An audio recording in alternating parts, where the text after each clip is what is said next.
right, here we go. DJ Akademiks, welcome back to VladTV. It's good, Vlad. I know you was missing my presence in here, man. I was. It's been a few months. Nah, it's been a few months. We're back again. Yeah. I'm back at the perfect time. Right. And you know, I did your show a couple months ago. Yeah. You and I kind of go back I know. and forth. Nah, this time around, I was like, yo, I got to get to Vlad. And I hate that I rescheduled on you, and I was like, I'm a man of just like responsibility and integrity. So I'm like, oh man, I want Vlad to think I'm curving him. So let's get this done. It's all good. And you're right, it is a perfect time right now because hip-hop is in an uproar. And of course, it started on Metro Boomin and Futures Like That. Oh, you starting with that one. There's a Starting lot of with stuff that one. going There's on. a lot of Okay. stuff, but I think that's the one to start with. So it Okay. started with the Kendrick verse. Yeah. You know, he said, fuck sneak dissing, first-person shooter. Hope they come with 3 switches. Of course, first-person shooter was a song with Drake and J. Cole. Mm-hmm. And then he said the line that everyone's talking about. Motherfuck the big 3. It's just big me. Then, of course, he said, for all the dogs getting buried, that's okay with all these nines, you're going to see Pet Sematary. Clearly a shot at Drake and J. Cole. Yeah, he shot the whip up, man. Yeah, he shot the whip up. I'm going to be honest with you, disrespectfully, let people know. You know the funny thing is, and I've been realizing about Kendrick.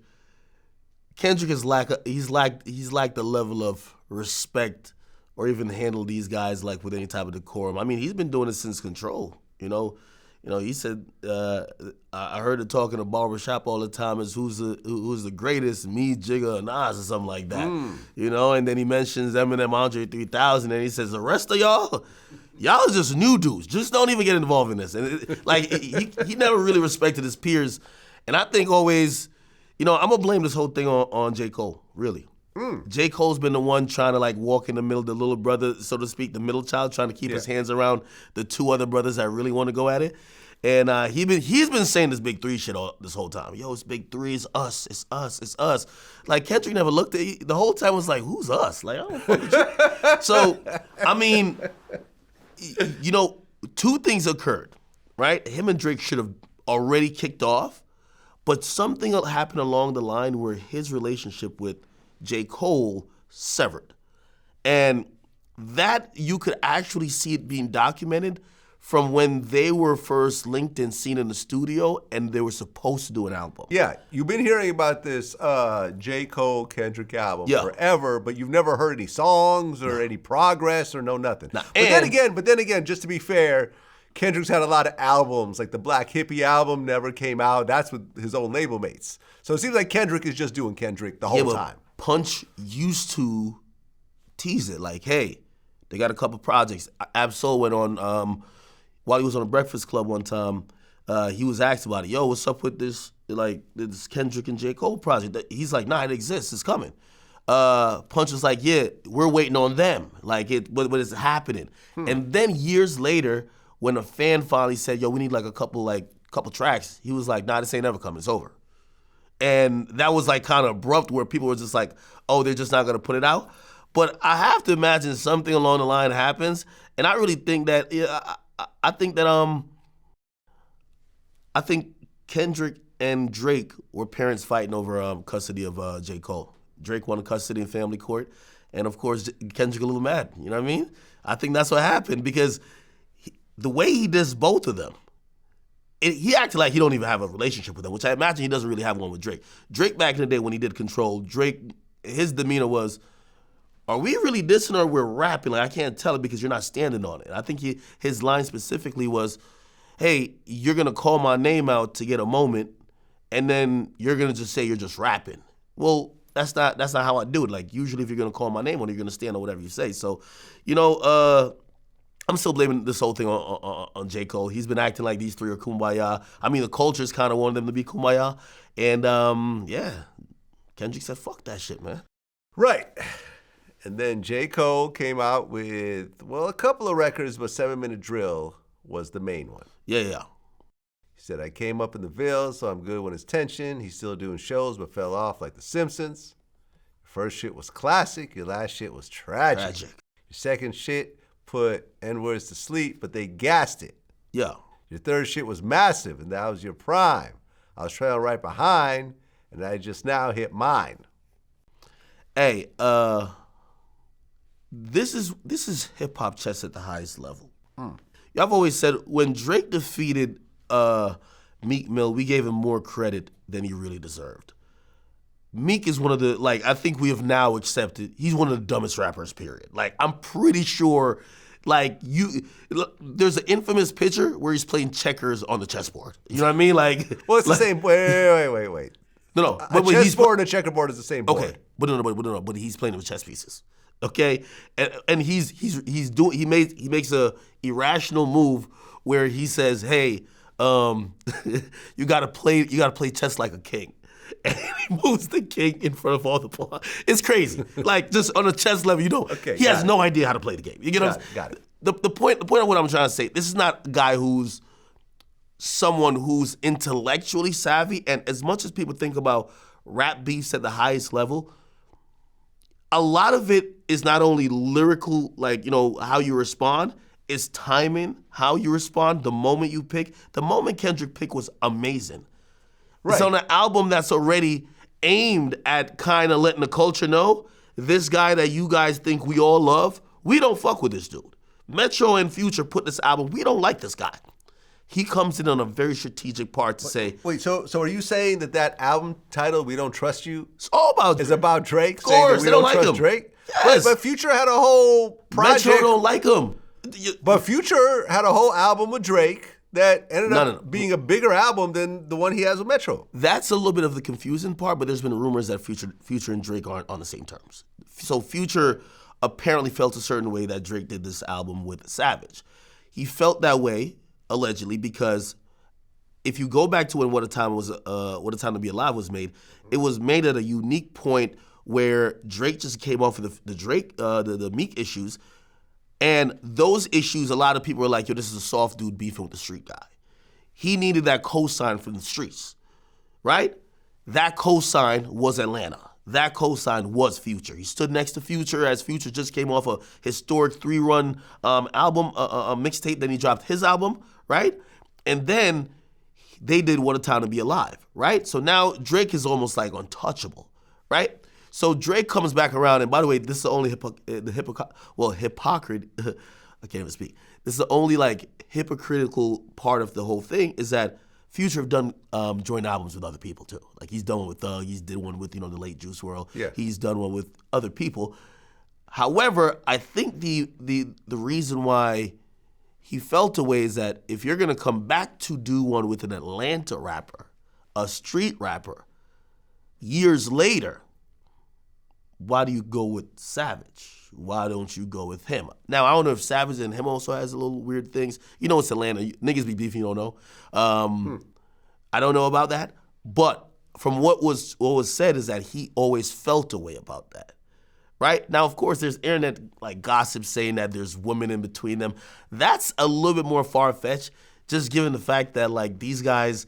If you know anything about some of the underlings of some of the industry parties, and I don't even go out and I know some of this stuff, these guys basically go to Miami, set up shop, have 59 private parties where they invite 400 girls, and it's 50 of them and their guys, and they fuck all the girls. You get what I mean? It's almost like the OVO FBG freak off, right? You know what I'm saying? So for me to hear or believe that there's one girl that has caused worldwide, I'm not saying that hasn't happened in history between powerful men, but I'm like, hey, let's just put this in perspective. Their biggest record, we're talking about two guys who have probably grossed over $50 million just doing records with each other, right? We're talking about guys with diamond records. Life is Good as a diamond record. Wait for you, it's about to be a diamond record. They've done albums together that's gone multi-platinum. We're talking about these guys just collaboration-wise is worth so much. I can't believe that pillow talking. Hey, he says you have a small penis. I don't know what was that. Hey, he says you can. Who knows what's that? You're telling me that's going to break up an entire dynasty? So it got to be more. I do think there's probably some, Drake also is petty, right? What we've realized about Drake is that when Drake starts to have a problem with you, one of the first things he does is, on a very passive note, will do things to maybe mess with you or your mental when it comes to women. We just seen him with Ross. Ross unfollowed him, now champion, bumping the Kendrick diss in a whip. You know what he says? Okay, know that girl you was like, kissing all on in front of your private jet? Well, now I'm going to write her a handwritten note to come to my show with tickets. Like, come on, petty shit. But, at that level, as millionaires, you still feel a way because it's disrespect, right? But do I think that's the reason why Future and Drake are beefing now? It has to be much deeper, and I'm almost thinking that we just don't know the full reason, and it's just multivariable. Well, I mean, he keeps going in terms of J. Cole. He said, now I'm in front of the line with a comfortable lead. How ironic. As soon as I got it, now he wants something with me. He averaged one hard verse like every 30 months or something. If he wasn't dissing, then we wouldn't be discussing him. Lord, don't make me have to smoke this dude because I fuck with him. But push come to shove on this mic, I will humble him.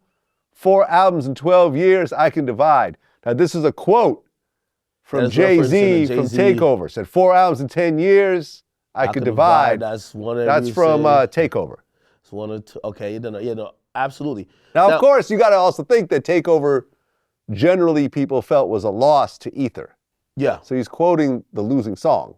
But he's also kind of tied in with Jay-Z, Rock Nation, whatever. What's important to note there is that all them lines you rap was cap, right? Like, so it's like, I think he had to practice in front of the mirror trying to get it delivered. No, because they're not factual. Yeah. And when people try to do the debate, even with Ether and Takeover, they're like, yo, Nas said a lot of stuff, but there were lies, right? Yeah. But I think back then it was harder to prove some of those lies. It was like, yo, you was getting chased through your building. Like, who the fuck knows that, right? Who the hell knows it? So, when you first saw your first gun, it was on tour with Lost Professor. Now you're rapping about you got a tech on the dresser. All those things sounded good. We didn't know if it was factual. Here's the thing about what J. Cole is saying about Kendrick. That is, we're not even going to entertain. It's a nice callback to use a classic bar, Jay, Takeover, and Jay's exact line was 4 albums in 10 years, nigga, I could divide, that's one. Let's say 2 of them shits was due, which was ass. One was Ad, the other was Illmatic, so that's a 1 hot album for a 10-year average. Yeah. You can't say that about no damn Kendrick Lamar. Kendrick Lamar, these are the albums that we're talking about. That sounded great for you to use that callback, but let's see if it makes sense, and we can fact check you here. So we got Good Kid, Mad City, 2012. Classic. We have To Pimp a Butterfly. We have Damn, and we have Mr. Morale and the Big Steppers. Yeah. You're telling me I could divide too. Yeah, that sounds like if the minimum, because there's 3 classics, the minimum. To Pimp a Butterfly, Good Kid, Mad City, and also Damn. Yeah. The minimum. Some would argue even Mr. Morale and the Big Steppers is classic too. So if we're doing his division, that's a 1 classic album every 3 or 4 year average. That wouldn't help your case, J. Cole. That's not a diss. That's actually pretty good. So I heard that, I was like, yo, who's getting J. Cole to believe some of the things he's rapping? Kendrick, the problem with going at Kendrick, and I've been discussing this ad nauseum with my audience, what's the chink in the armor? Like, it's easy to find that out for Drake. Yo, Drake used to be on Degrassi. Yo, you soft light-skinned dude. You're from Canada. Hey, you got ghostwriters. Hey, didn't you get pissed? There's mad things. You know what I mean? You got a baby with this. There's mad things. You can just blah, blah, blah. With Kendrick, his personal life is private. And also, do they want to go there? Right? His personal life is private. I mean, why not go there? What's the issue of going there? Well, if you're on the track, talking yourself into... This is the guy who says he's about to come outside and fight the dude. He's like, yo, see me at lunch. Then he goes to the bathroom and looks at him and like, you could get him. You could beat him up. Come on, you're tough. Yeah. J. Cole is talking himself into this, okay? And he's doing it on a song format. So, but seriously, what do you talk about with Kendrick? You can't get out his catalog, pretty Teflon. Mm-hmm. Don't know much about his personal life unless you do some digging and you tell us something, which brings a whole nother level. Well, he's married or engaged. I mean, he's been with the same girl since high school, and they have, I think, 2 kids. Okay, but that's what I'm trying to say. And J. Cole is married as well, and I think has 1 or 2 kids as well. But here's what I'm saying. Right now, this battle is respectful. It is not. We're not at the level where. Well. You think different? Okay. Well, then there's the song Pie. Okay. Right. And he said his album dropped. It was trash. Illiterate. Like I can't spell it. Is you a demon or is that a demeanor for the gram? Tell us they plead the 5th. I'm seeing hints of a trans fella. In cancel culture's vicinity, he's no killer, trust me. Beneath his chosen identity, there's still a pussy, period. The trans line they were saying was a shot at Kendrick's trans aunt. Yeah. Kendrick came out and said he realized his aunt was his uncle, or his uncle was his aunt. Something like that, something yeah. like that. So they're saying, because this is a transphobic line, but that almost sounds like it's a shot there, and that's below the belt. And what's interesting, because I was on Math Hoffa's show last night, what Math pointed out was on that song, he has Ab Soul, who's signed to TDE, as well as Daylight, who's been affiliated with TDE forever. Oh shit, I forgot about that. The fact that you're dissing I didn't realize that. He's no longer on TDE, but he was the face of TDE. No, that's fam still. Hey, that's still one of the most respectable. Again, one thing about TDE and a lot of how, you always got to respect this about Top Dog, like you never really know the drama in the T, right? So you don't know. It seems really respectful, even though I would probably think there was some tense moments. It took him a while to get out that contract, right? But still, he wrote a letter saying, I'm going to leave. They basically stamped the letter saying, hey, we give him his blessing. The artist himself has never said anything bad about him. I would think that the runway that he gave those artists, they should never be on a diss track, against him. I'll go back to 2012, I believe, 2013. 2013, I'm DJing at Rutgers University. I'm still a DJ at that time, people. Trust. Yes, I was. Okay? And 2011, we brought Kendrick out. Huh. Kendrick came from the West Coast. He performed for 3,500 at DJ. The next year, because of that connect, we had Schoolboy Q. Schoolboy Q came out. This is all documented. You can find it. It's old, but you'll find it. Schoolboy Q came out. The third year, we got Ab-Soul, right? The runway for all those artists, and by the way, everyone was getting hot after the other, too. Because as soon as we had a Schoolboy, he wasn't hot really then. He blew up months later, right? Mm-hmm. Same with Ab-Soul. So I only mentioned that to say Kendrick and his run really, of course you got to shout out to J-Rock, but like Kendrick and his run kind of set like a nice runway for all those guys to eat. Absolutely. Which means I don't care what the breakup is, especially if it's not public, it doesn't look nasty, you shouldn't be on a goddamn song that is allegedly. Right. Well, I'll tell you this, though, because me and Daylight, we go way back. And I remember a couple of years ago, Daylight told me that he has a song with J. Cole. So that song had been recorded a while. Now, well, we don't know if I don't know. See, the question is whether J. Cole then changed his lyrics and they just kept their lyrics the same. But Daylight had told me that he's got a song with J. Cole a couple of years ago. That's hip hop. And Daylight wouldn't just say that without any sort of real proof. Me and Daylight are actually, we go back. Hey. He's probably done more interviews with me than anyone else. That's hip hop. Hey, we're dissing you. We're going to show how much of a fuck nigga you are. We're going to have a guy who used to be cool with you. Even if he's not dissing you, he's around when we're shooting the car up. Right. Okay? He's a witness. He's a bystander. Yeah. Hey, it's hip hop, okay? It's hip hop. Now, the question is, and I did a poll about this, will Drake respond? Now, Drake is doing the little speeches on stage and putting up little memes or whatever else. Do this. Hey, listen, I'm almost like an OVO spokesperson right now. Really? Okay. Yes.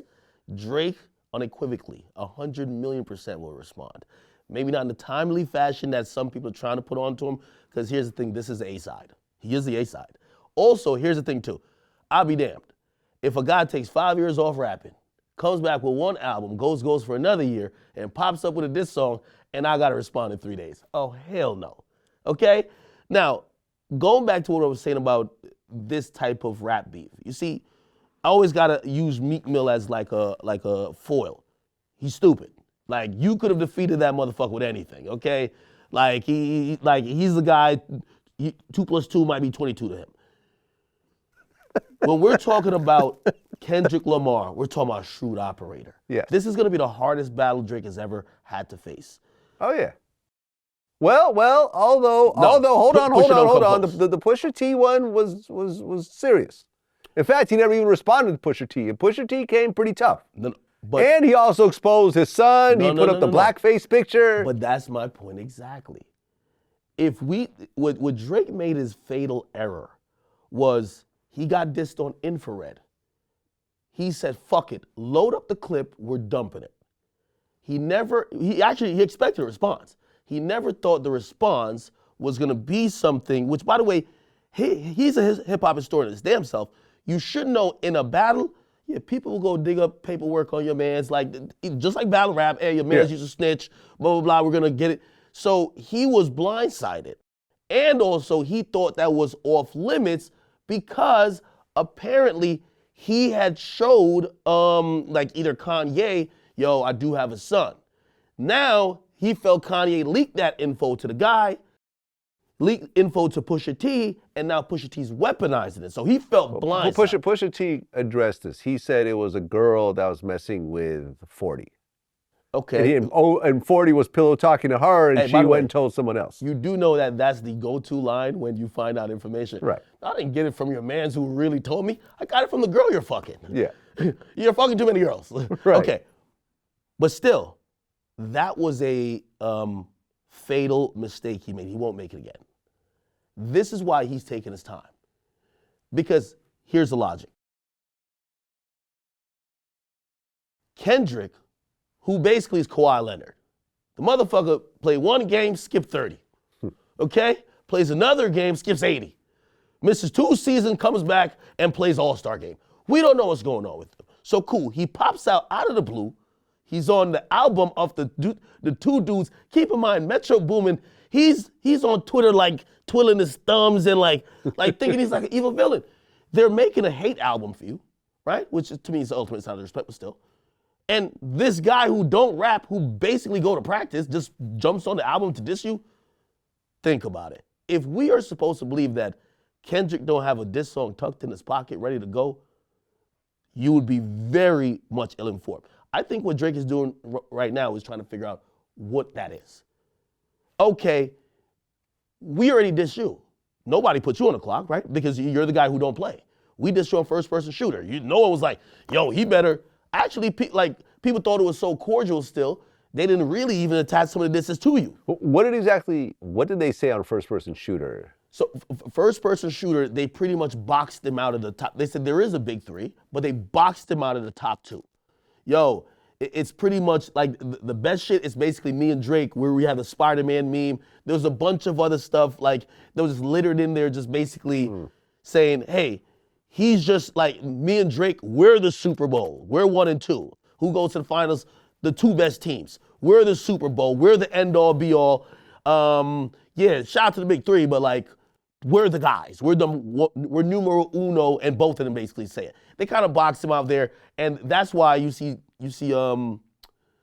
Kendrick starts off by dismantling, hey, first, like, you better come with a few switches when he says first-person shooter. So, yeah, Kendrick responds. Drake, because of how aggressive Kendrick responded, and how direct. See, now it felt more than just a verse. It felt like an attack. Kendrick has another song loaded, but he needs Drake to diss first. What Drake did first, without knowing what Pusha might come back at him with, he dropped Duppy Freestyle. And when he dropped Duppy Freestyle, I thought, and I still think, and people will say you're a little biased because you're a huge Drake fan, but it's okay, I'll take that. But I still think, rapping-wise, Drake had the better song just off raps. But the exposal made the bigger moment, and that ended it. And of course, Drake not responding, he lost. Yeah. Okay? Yeah, most people are giving it to Pusha T. Well, is that... And that's I felt the only chink in Drake's armor was Pusha T. And Pusha T still running his mouth. Not a pinky has been, placed on me. But it's not like Pusha ever did anything to Drake. Like, Hey, listen, I call rap beefs fair, and Drake's my guy. We don't have to give it to Pusha. He won. He won because once someone stops responding, I don't care what happened, your cat died, right. You couldn't get You don't show up to court. Your ball went over the fence, you lost. It's over. We're going to call it spade a spade. And I think Drake has learned that he has to accept that. In this situation with Kendrick, I think the stakes are higher because there was no chance that, you got to remember, even in the midst of this beef with Pusha, he gets God's plan. He gets his biggest songs. He gets like some of the greatest shit. Like, he goes on a run. This has a potential chance to make the actual culture look at Drake as, wow, he's really not number 1. He's just like this pop guy who, yes, he does big numbers, but he's really not that number one. So what you're saying is that Kendrick could potentially Ja Rule Drake.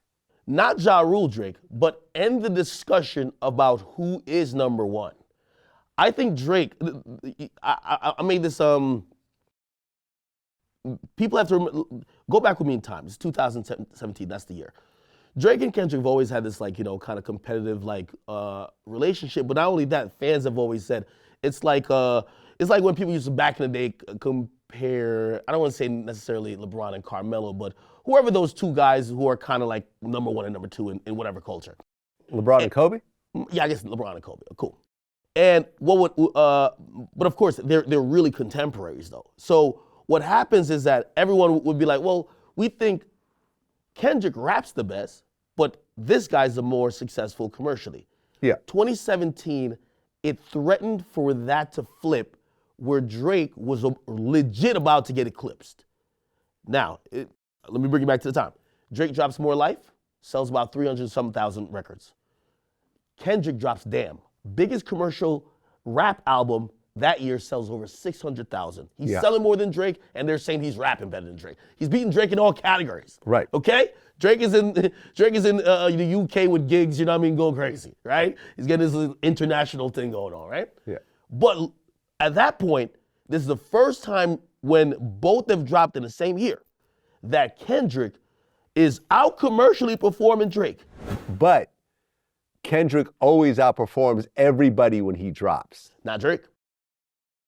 Never Drake. When was an album that Kendrick dropped that underperformed Drake? When did he ever? To Pimp a Butterfly, that was dropped 2014. If we look back at Drake's album right before, Drake outperformed him. Drake was always the more commercially viable product. Okay, you might be right. Right? Okay. That year, fair enough. you remember, the dude had 10 singles. The dude had the song with Lucario, he had Humble, he had the song with Loyalty with Rihanna, he had 10 singles on there, DNA, that whole album went so crazy. Now, this is what happens next. Kendrick. Well, okay, so To Pimp a Butterfly, first week, sold 324,000. Okay. That's a big number. And that same year, what did Drake drop? What year is that? Is it 14? 15. 15. Okay, hold on, let's see. Drake album. You might have to go to 16 where he drops Views. Views obliterates that. Okay, if you're reading this, it's too late. That's a little bit of a... That's a mixtape. It's a mixtape. Go to Views, Views obliterates everything. Hold he on. does a Drake, mill. Views, first. I'll save you the suspense. He does a mill. Okay, you're right. Views... Obliterates To Pimp a Butterfly. Mm-hmm. Okay, you're right. I see where you're going with this. Okay, go ahead. So, again, all right, so now we're at a point where Kendrick is at that's the most he ever sold at 2017 when he drops Damn. What happens, though, and I think behind the scenes, we never really knew what happened, but Kendrick just disappears. He kind of just falls back. Yeah, Damn did 353,000. About the same as To Pimp a Butterfly. No, I thought he did more. I thought he did 6 something. I'm looking at it right now. This first week, 340 million streams. The second week, it remained at the top 10 and did another 238. So yeah, it did 353,000 the first week. The second week, it did 238. So, I mean, look, a lot of people consider that to be either his best or his second best album next to Good Kid, Mad City. I thought it was a great album. It was his most commercial album too. Yes. It had Rihanna on it, right? Yeah. What happened then, Kendrick goes ghost. He literally fell off the map. Yeah. He literally stopped playing the game. And Drake goes on an unprecedented run. After More Life, we get Scorpion, the biggest commercial hits of his life. God's Plan. Wait. Views was less than Scorpion? Well, I mean, no, it wasn't. But it was more. Actually, maybe it was. I thought one of them did $1 million. I thought it had either 900. Scorpion did 732. Okay, but it had the biggest hits he's ever had. I think if you look at the singles, I know God's Plan's on there. Maybe In Your Feelings. I mean, More Life did 505. So Views is his biggest album. Yeah. Okay. And then that had God's Plan on it and stuff like that. So maybe his biggest song. I don't know, and I'm the numbers guy. Maybe my numbers are all skewed up. A little bit, but it's pretty close. Regardless, here's the point. Drake goes on an unprecedented run, even after losing to Pusha T, and drops hit after hit after hit after hit after hit after hit after hit, and Kendrick isn't around. And if Kendrick wanted to truly remain competitive, he would have literally been in the game. And I think that causes separation. Lo and behold, we get to this point now. People have accepted that Drake's just number one. They've just accepted it. Drake's number one. So again, at least 2017, there was like that conversation. Because of Kendrick just not even playing the game, like people stop even comparing them. Yeah, but I always have felt that if Kendrick, J. Cole, and Drake all dropped on the same day, most people would listen to Kendrick first. No way. Yeah, absolutely. Yo, he's more anticipated. Yo, Vlad. He has way more Grammys. Yo, Vlad. Yo, he's more artistic. Yo, Vlad. He's not as much of a pop artist, I get that. You disagree with me? Vlad, listen. You disagree with me on this? Yo, Vlad, let me tell you this. I went to Drake's concert last night. Okay. And when I told you I went to Travis' concert like about 3 weeks ago. Man, there's 80% girls in there, man. Like it's more girls at that shit than than at like Nicki Minaj's concert. It's all women, bro. So I get you what you're thinking. No. But I'm coming from a male perspective. Yeah. I'm telling you, when you go there, it's like a huge, there's old, young, people in wheelchair. Yo, Drake gave out $20,000 to a woman that had a sign that said, "I just got diagnosed with dementia." No joke. No joke. Somebody's Instagram story. Go look. He has old, young, majority women. They're throwing bras, panties, anything at this guy. That's not Kendrick. I've been to Kendrick shows. Well, right, because I just had Tony Yayo and Uncle Murder on my show, and we were talking about how the 50 Cent tour was the third biggest rap tour of all time in terms of gross. Yeah. Number one was Jay-Z and Beyonce, On the Run. Now, you could say it's not exactly a rap tour, but, you know, the rapper on it counts. And number two was Drake. It's All Blur tour. Really? Yeah. Yeah, that's the second biggest tour of all time in hip-hop. Yeah, I'm listening. You know me, I'm always pocket watching. Yeah. Drake changes one of the lines he had on, starting from the bottom, one of the songs that he had early on.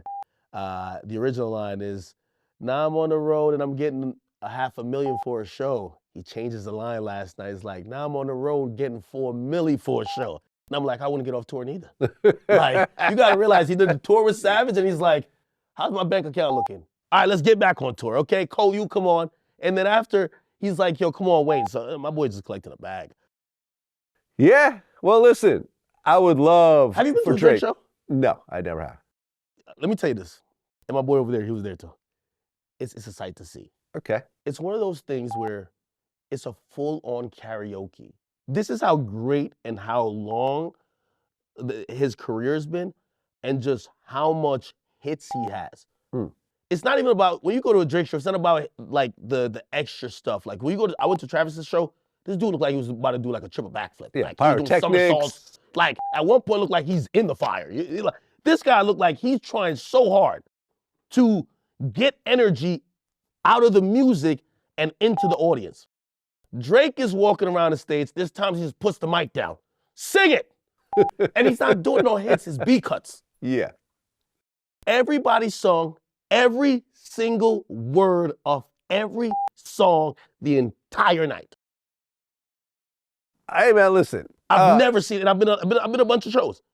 They know every word. This is like Drake is almost like his own genre. Look, when it comes to classic diss songs, if you don't say Back to Back is on this list, you're just hating against Drake. You're just hating against Drake. Here's my thing though. I don't think Drake could drop a back-to-back and beat Kendrick. Fuck a hook. You got to get back on some gritty shit. No verse.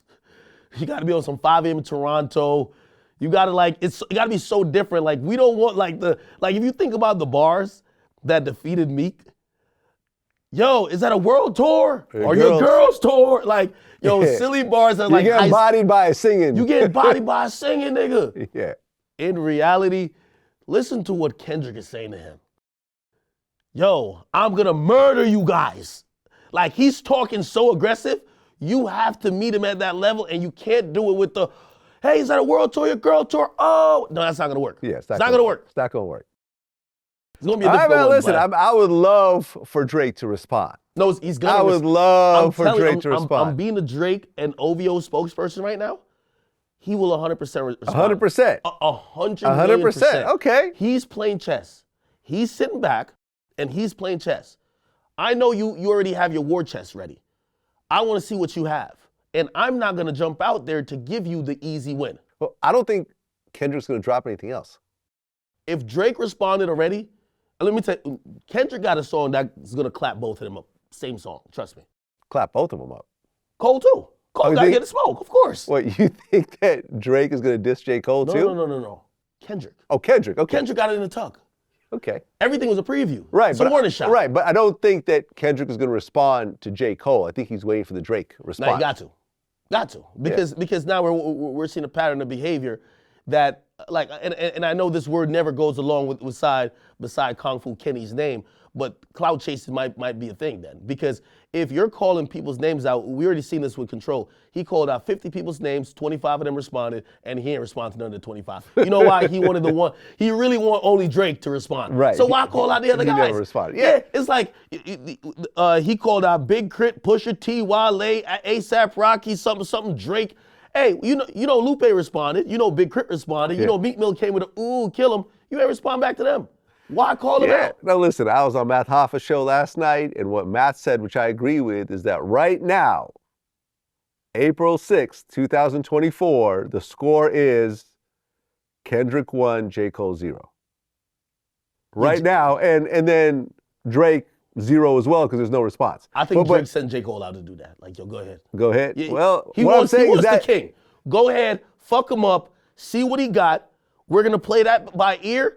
Let him know it's a warning shot you're putting out too, and then we're gonna be in cahoots. Here's the thing, and this is why it's always gonna. Kendrick has set this up so beautifully. No matter what the narrative is, even if he gets bodied, yo, he's 2v1 in these guys. You have one MC, 2v1 and two guys. Yeah. Like, you dropped a whole tape to respond. He gave you 3 bars on a verse and gave the other dude 8 bars. Yeah. Come on. Right. Like, it's gonna look better. It's like, hey, if I'm fighting. If I lose to you 1v1, be like, damn, man, you got your ass beat. Now, if I say I lost to 5 dudes, so what? The fuck, yo, actually, still fought him all, yeah. Held his own a little bit. So I think Kendrick, he's in a good position. Yeah. I think him and Drake are playing psychological warfare. We're gonna see if he's gonna be on this next the next iteration of We Don't Trust You album. Yeah, part 2, yeah. Which is not a deluxe. Metro said it's an actual whole new album. Yeah, man. Yo, these dudes created a double album to hate on Drake. Yo, Drake is fucking all these dudes' girls. Like, what's going on? Okay. Well, the second biggest thing that's going on right now in hip hop is the Diddy situation. That's the second? I think that's the first. Well, hey, listen. When I found it's definitely the first, but right now, in terms of time-wise, okay. It's a little bit older. It's had a little bit more time to age. Man, every day there's something new. Oh, yeah, every day there's something new. And I think, I got interviewed by Piers Morgan and News Nation, I believe. And I think I was the first person on TV to talk about how Diddy's being called the Diddler. Yeah, they got a couple nicknames from the Diddlers. And No Diddy, you interviewed Quilly. Yeah, Quilly, my man Quilly. He got No Diddy trademarked. Yeah, and let me tell you something. Every interview I've done since then, there's been like 50 No Diddies thrown out. Got to throw a little all No over Diddy the in there, place. Well, Diddy's Miami and LA homes were raided, allegedly over sex trafficking allegations. His sons Justin and King were handcuffed. And Diddy himself was not arrested. He was questioned, I think. And they were saying, he's like trying to escape, to the Caribbean. But no, he's back in Miami. You see him photographed and videotaped around and everything else like that. But he hasn't been charged yet. Do you think he'll be charged? Yeah, 100%. 100%. I mean, the feds don't do raids if they're fishing. Yeah. Usually it's like the final couple nails in the coffin. Well, I do think they're fishing to some extent. But I do believe they've had him in the crosshairs for a long time. They've inquired, someone sent me a early 2000s article from Smoking Gun where it came out in a motion when Jimmy Henchman was questioned by the feds, and during the proffer session, they asked him randomly, they're like, hey, do you know anything about Diddy and his sexual escapades? That hints to we're investigating him. Mm-hmm. Maybe not an active, like, we're going crazy investigating, but they've been inquiring about Diddy and sexual allegations for quite some years, definitely over a decade. So, you know, the point that they get to that they're kicking open the front door, they've now made up their mind. And they might not find what they want, but they'll make something up to get them. Because at this point, it's too embarrassing. So whether, we all know if it comes out and he's only called, like he gets like a tax charge, we know they ain't find it at all. But I think at the very least, they're coming with some charges, right? Me, and I hate to even speculate on this because I wouldn't, want somebody to do that to me if, say, I was truly innocent and going through that. But because the feds are doing it in the way they have, I gotta imagine that they're trying to apply the same things they did to R. Kelly, which is, they're gonna go for sex trafficking and they're gonna go for racketeering. And under racketeering is gonna be the threats of violence, gonna be possible shootings, there's gonna be maybe sexual assault, not even maybe, probably, and other things. And they're gonna hit him with a bill that is, has so many charges. Diddy's 54. At this point, like, again, I'm watching all these things take place, and I see Diddy like making these public appearances, and I know what that is. If you ever got a lawyer, your lawyer gonna tell you that. Hey, you're an innocent man. Yeah. Act like an innocent man, which means don't just hide in the crib and act like you're scared. Hey, walk around. You can ride your bicycle. Take a couple pictures with people. Except I don't think it's working to make people think he's innocent. I think people are trying to like look at him to see, are you sweating? Are you breaking? Yeah. And we're gonna see. I hope we don't get to the point where he does a Gayle King interview, because I think his team is trying to control the press. If you don't realize, you see Stevie J. Remember when it first happened, they're like, "Where's his friends?" We're still saying where's his friends. Yeah. But now Stevie J is posting videos of everybody who went to the Diddy party. Hey, you motherfuckers! None of y'all, hey, all y'all quiet motherfuckers who went to the party. Remember, you were here too. You can say something. Post the video. You see everybody. Kanye West. You see The Weeknd. You see Kevin Hart. Even though that ain't the party. That, they say after the show is after party, and after the after party is the Diddy party. Yes, they talking about that part. They're not talking about the shit where everybody got tuxedos. Yeah. They're talking about the shit where, niggas got Speedos and shit going on, like some other shit. Thongs. So, yeah, exactly. So, but they're trying to do their little PR thing. I'm seeing it happen. And, I definitely think he's going to be charged, man. It's just not looking good. Once they hit him with a racketeering charge, there's just too much things that are there. The person who's going to sink him is Cassie. Right, because although he settled a civil lawsuit with Cassie, and I'm sure the settlement included an NDA, I looked this up. NDAs are private agreements. When it comes to criminal charges, they're thrown out the window. Yeah. So she can be compelled to take the stand and repeat everything that she was basically signed in the NDA saying she wouldn't say. And from what I'm seeing in the news, she's actually cooperating with the feds. Well, she would have to, I believe. She wouldn't have to unless she's being charged with something herself. Well, if we're thinking about, again, we're assuming here, but let's keep assuming. If they're trying to get him for racketeering, and they're saying he has a criminal enterprise that have ensnared and entrapped and recruited women and men. And a lot of dudes, okay? And men. For the purpose of commercial sex acts. Well, let's go back to Cassie's own lawsuit. Mm-hmm. Cassie said, well, I was the one that were Googling big black dick men. She was the one hiring people. Right. I heard from somebody, and I can't say who it is, that a lot of these threesomes with male prostitutes, Cassie was the one that was out getting them, that she was into this. Okay. That's what I heard. Okay. I'm not going to say by who, but that's what I heard. And that's not very far-fetched.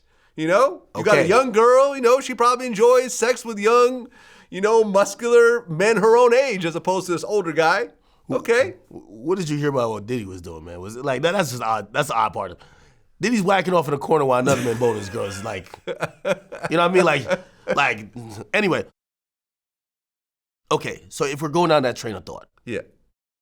So that she was actively recruiting. Whether it was by force, which she's alleging, like, hey, I didn't want to do it. He was making me do it. This reminds us of what the feds allege and actually have laid out with Jeffrey Epstein. They say Ghislaine Maxwell was brought in. Sometimes she would bring girls around. Yeah. Like, hey, listen, okay, we're going to get you into a massage class. Or she was the person that would be like, hey, no, it's okay. Look, I'm a woman too. I'm here. She was very active, right? Ghislaine Maxwell was charged. Right, she's in prison now. Ghislaine Maxwell never came out and said she was a victim. Cassie said she's a victim. I'm pretty sure they have sat with Cassie and say, hey, listen, you're a victim, but there is a way to look at this that you're not a victim. Right, you could be charged and you can go to prison. Yes. You got 2 kids. Think about that. Now you can cooperate, though. Exactly. And we'll make all this go away. You've helped this enterprise get other women and men into this thing. And yeah, we believe your victim story, but we'll believe it if you're cooperating. If you don't want to cooperate, you seem like you're guilty. And we're probably going to look at you. We'll give you an immunity deal. Sign this deal. Yeah, fully cooperate. Fully cooperate. Yeah, take the stand. And what you could do, which is crazy because not only did she get paid, but she's gonna basically help put Diddy in jail if that's actually what happens. You know, and then of course there's the Lil Rod lawsuit, which then ties in Daphne Joy, 50 Cent's baby mother, and Young Miami as sex workers as well. I think the Lil Rod lawsuit was all BS. I think most of it is BS. I actually read through the whole thing, and there's things in there saying like, Diddy promised that if I produce his album, he'll give me his $20 million Miami mansion. Like, really?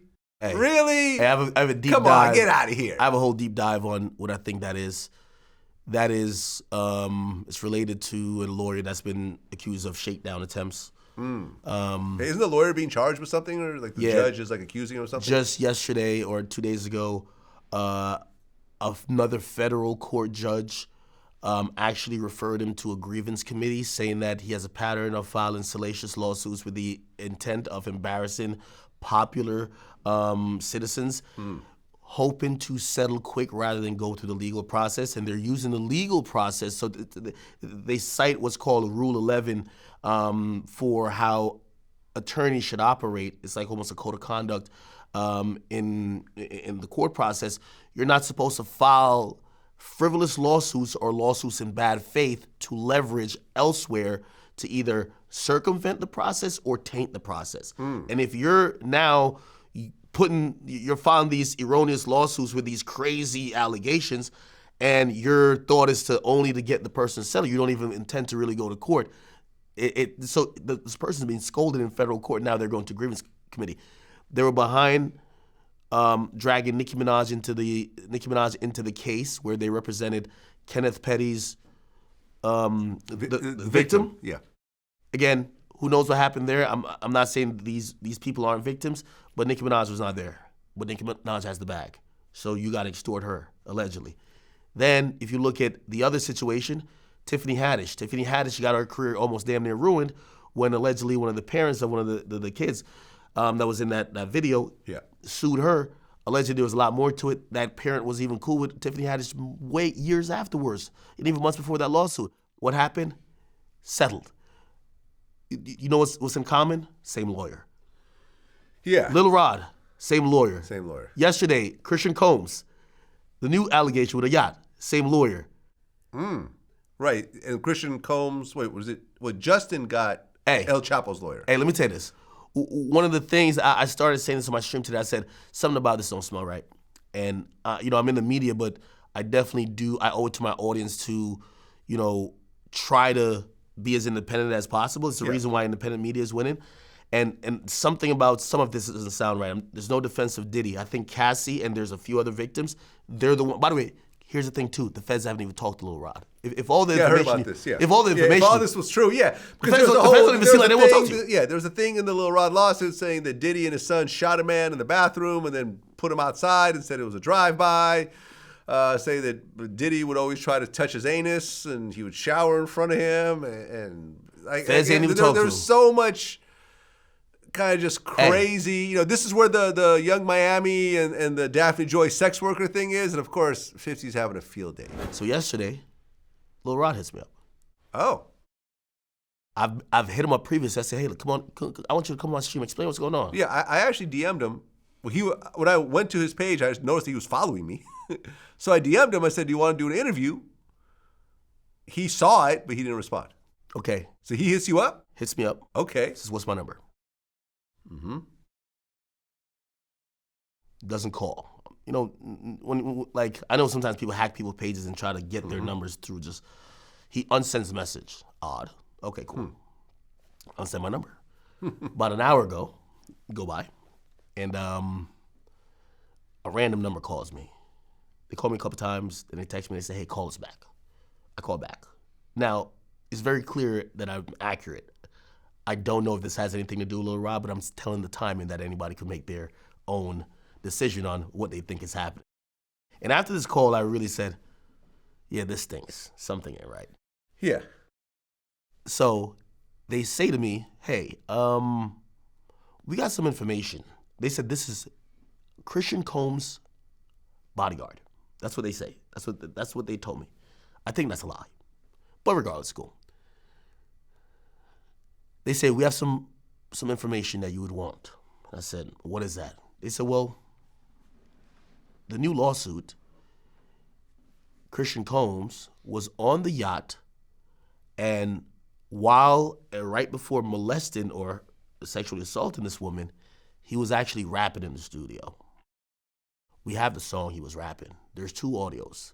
There's just the song, and then there is another audio that contains screams and whatever of the girl. They said, we're gonna give you the audio of the song. I'm like, okay. Then they give me more information. He was rapping over, and this is where I'm like, guess what he was rapping over? Cassie, me and you beat. I'm serious. Yeah. They sent me the song. Right, because there's so much crazy. I'll tell you this.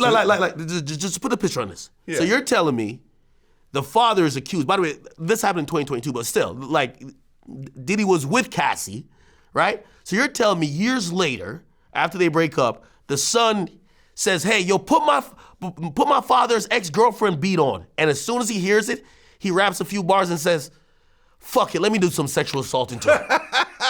Yeah. Right. Well, let me tell you what I got approached with. This is the first time ever speaking about this, right? Not in regards to this case, right? Well, yeah, it is regards to this case, really? Right? So someone that I've interviewed before who was part of law enforcement reached out to me and said, and before I say this, I don't believe this, okay? And I'll explain why. I don't want to be hit with defamation or whatever else, but this is what I got approached with. Let me be clear. I don't believe it, but I got approached with this. And they said, yo, we got this guy who has Kim Porter's manuscripts before she died. So she was writing a book allegedly, and this guy has whatever. We've heard about allegations 50 of that pages of this manuscript, right? So I had my assistant reach out and, speak to them on my behalf just to kind of, kick the tires, see what it's about. This is what they said in the manuscript.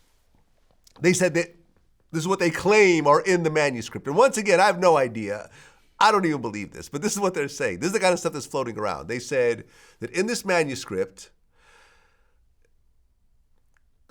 that Kim Porter was claiming that her and Diddy would have these threesomes with men all the time, right? And what Diddy would do is he'd be hanging out with Kim and some dude, and he'd be like, yeah, my girl hella fine, right? I bet you can't make her come faster than me. And that would sort of be like the intro to that situation. And allegedly in this transcript... A freak-off competition? Yeah, I don't know. This nigga done turned to an Olympic sport. That's just crazy. And apparently in this manuscript, which I don't believe is even true, they're saying that Diddy tried this with Tupac. And Tupac was like, nah, I'm good. And he walked out. And that was some of the animosity. Nah, Tupac would have been rapped about that shit, man. Right. And what else? What else was in the manuscript? They're saying how Diddy always hated Tupac because of this.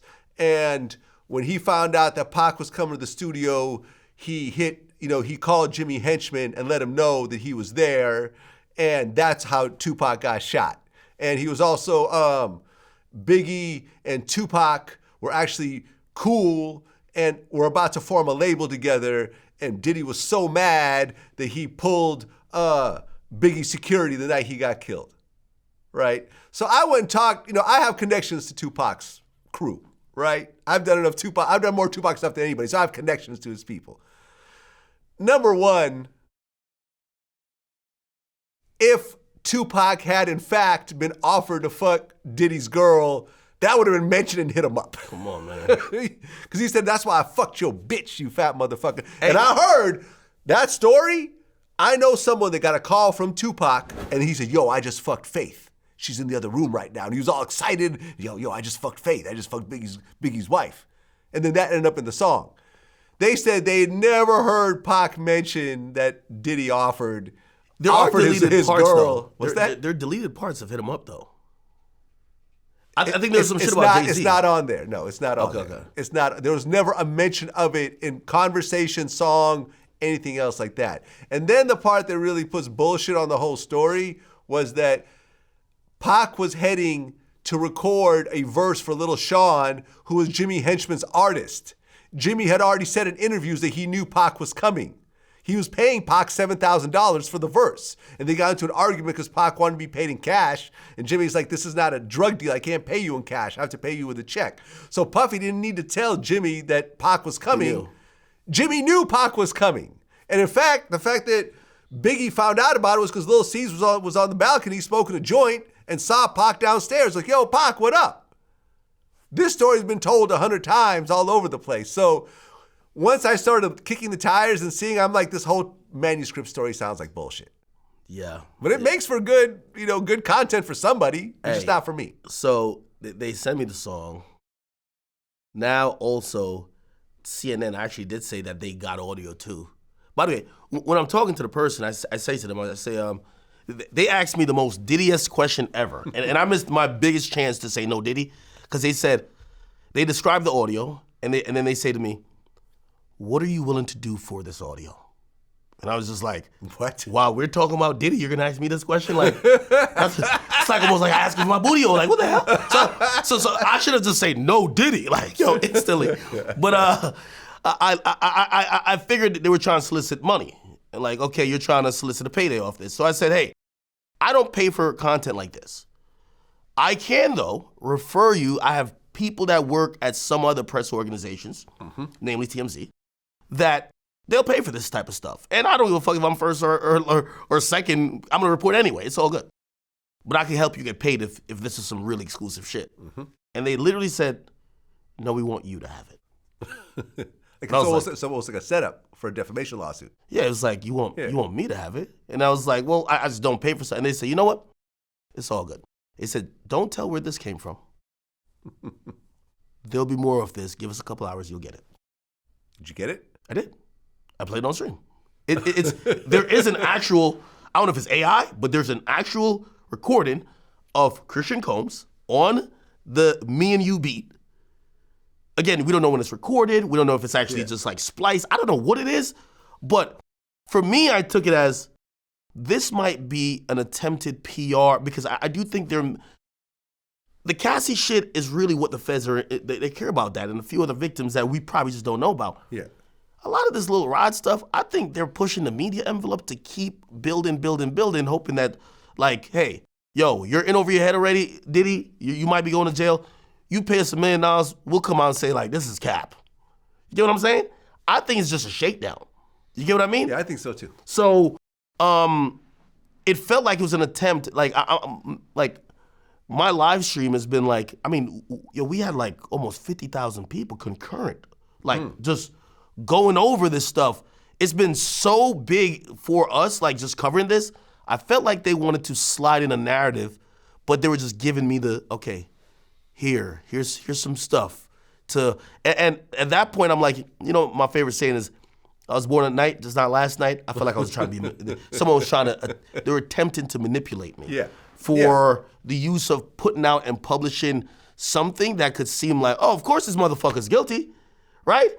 And this guy's such a bad person, right? Before he sexually assaults a girl, he says, yo, bring on my daddy's ex-girlfriend beat. Let me go let me spit a couple bars on this before I really get down. Like, come on. But we'll see. Yeah, we'll see. And like I said, he hasn't been charged with anything yet. We don't know. Is Diddy gay or bisexual? Maybe, but that's not illegal.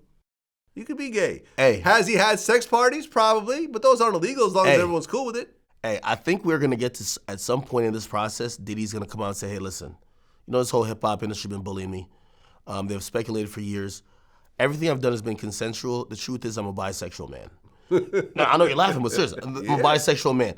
There's been a lot of stories and intrigue around my sexual life, but mostly because of how taboo my sexual interests are, which are all legal and all consensual.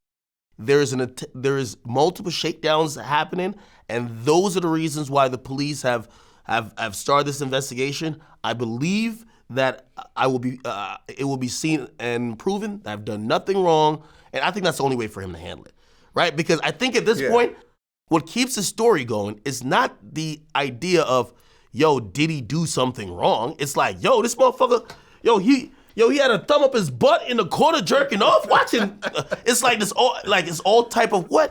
Young Miami was snorting coke, pink coke off his dick. They got peed on. Like it's all type of stuff. Right. Because remember, Wendy Williams, she got fired from WBLS because she essentially said that she had proof of Diddy being gay. He came in and said, "You either fire her or I'm suing the station." They fired her. She had to go to Philly. Fat Jew.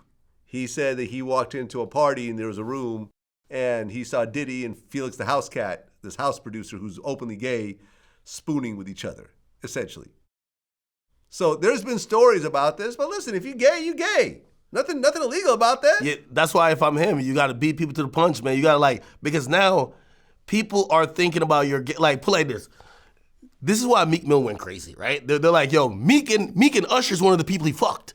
Right. And was that in the Lil Rod lawsuit? Yeah, it's the same. Right. And again, now I'm gonna tell you though, having a matching outfit with Diddy does not help your cause because that Vlad, picture was crazy. No, Vlad. Meek, listen, Meek, we don't have any problems, Meek. Vlad, you know that. Meek. I seen you at the Boosie estate with the matching outfit with Boosie, man. I seen you at the Boosie. No, that's not true. Not true. That's just a joke. Not true. Never seen a matching outfit with anybody. I'm just saying, Meek. That was crazy, right? Why would you even? That didn't look like y'all accidentally came up dressed the same. It looked like y'all dressed.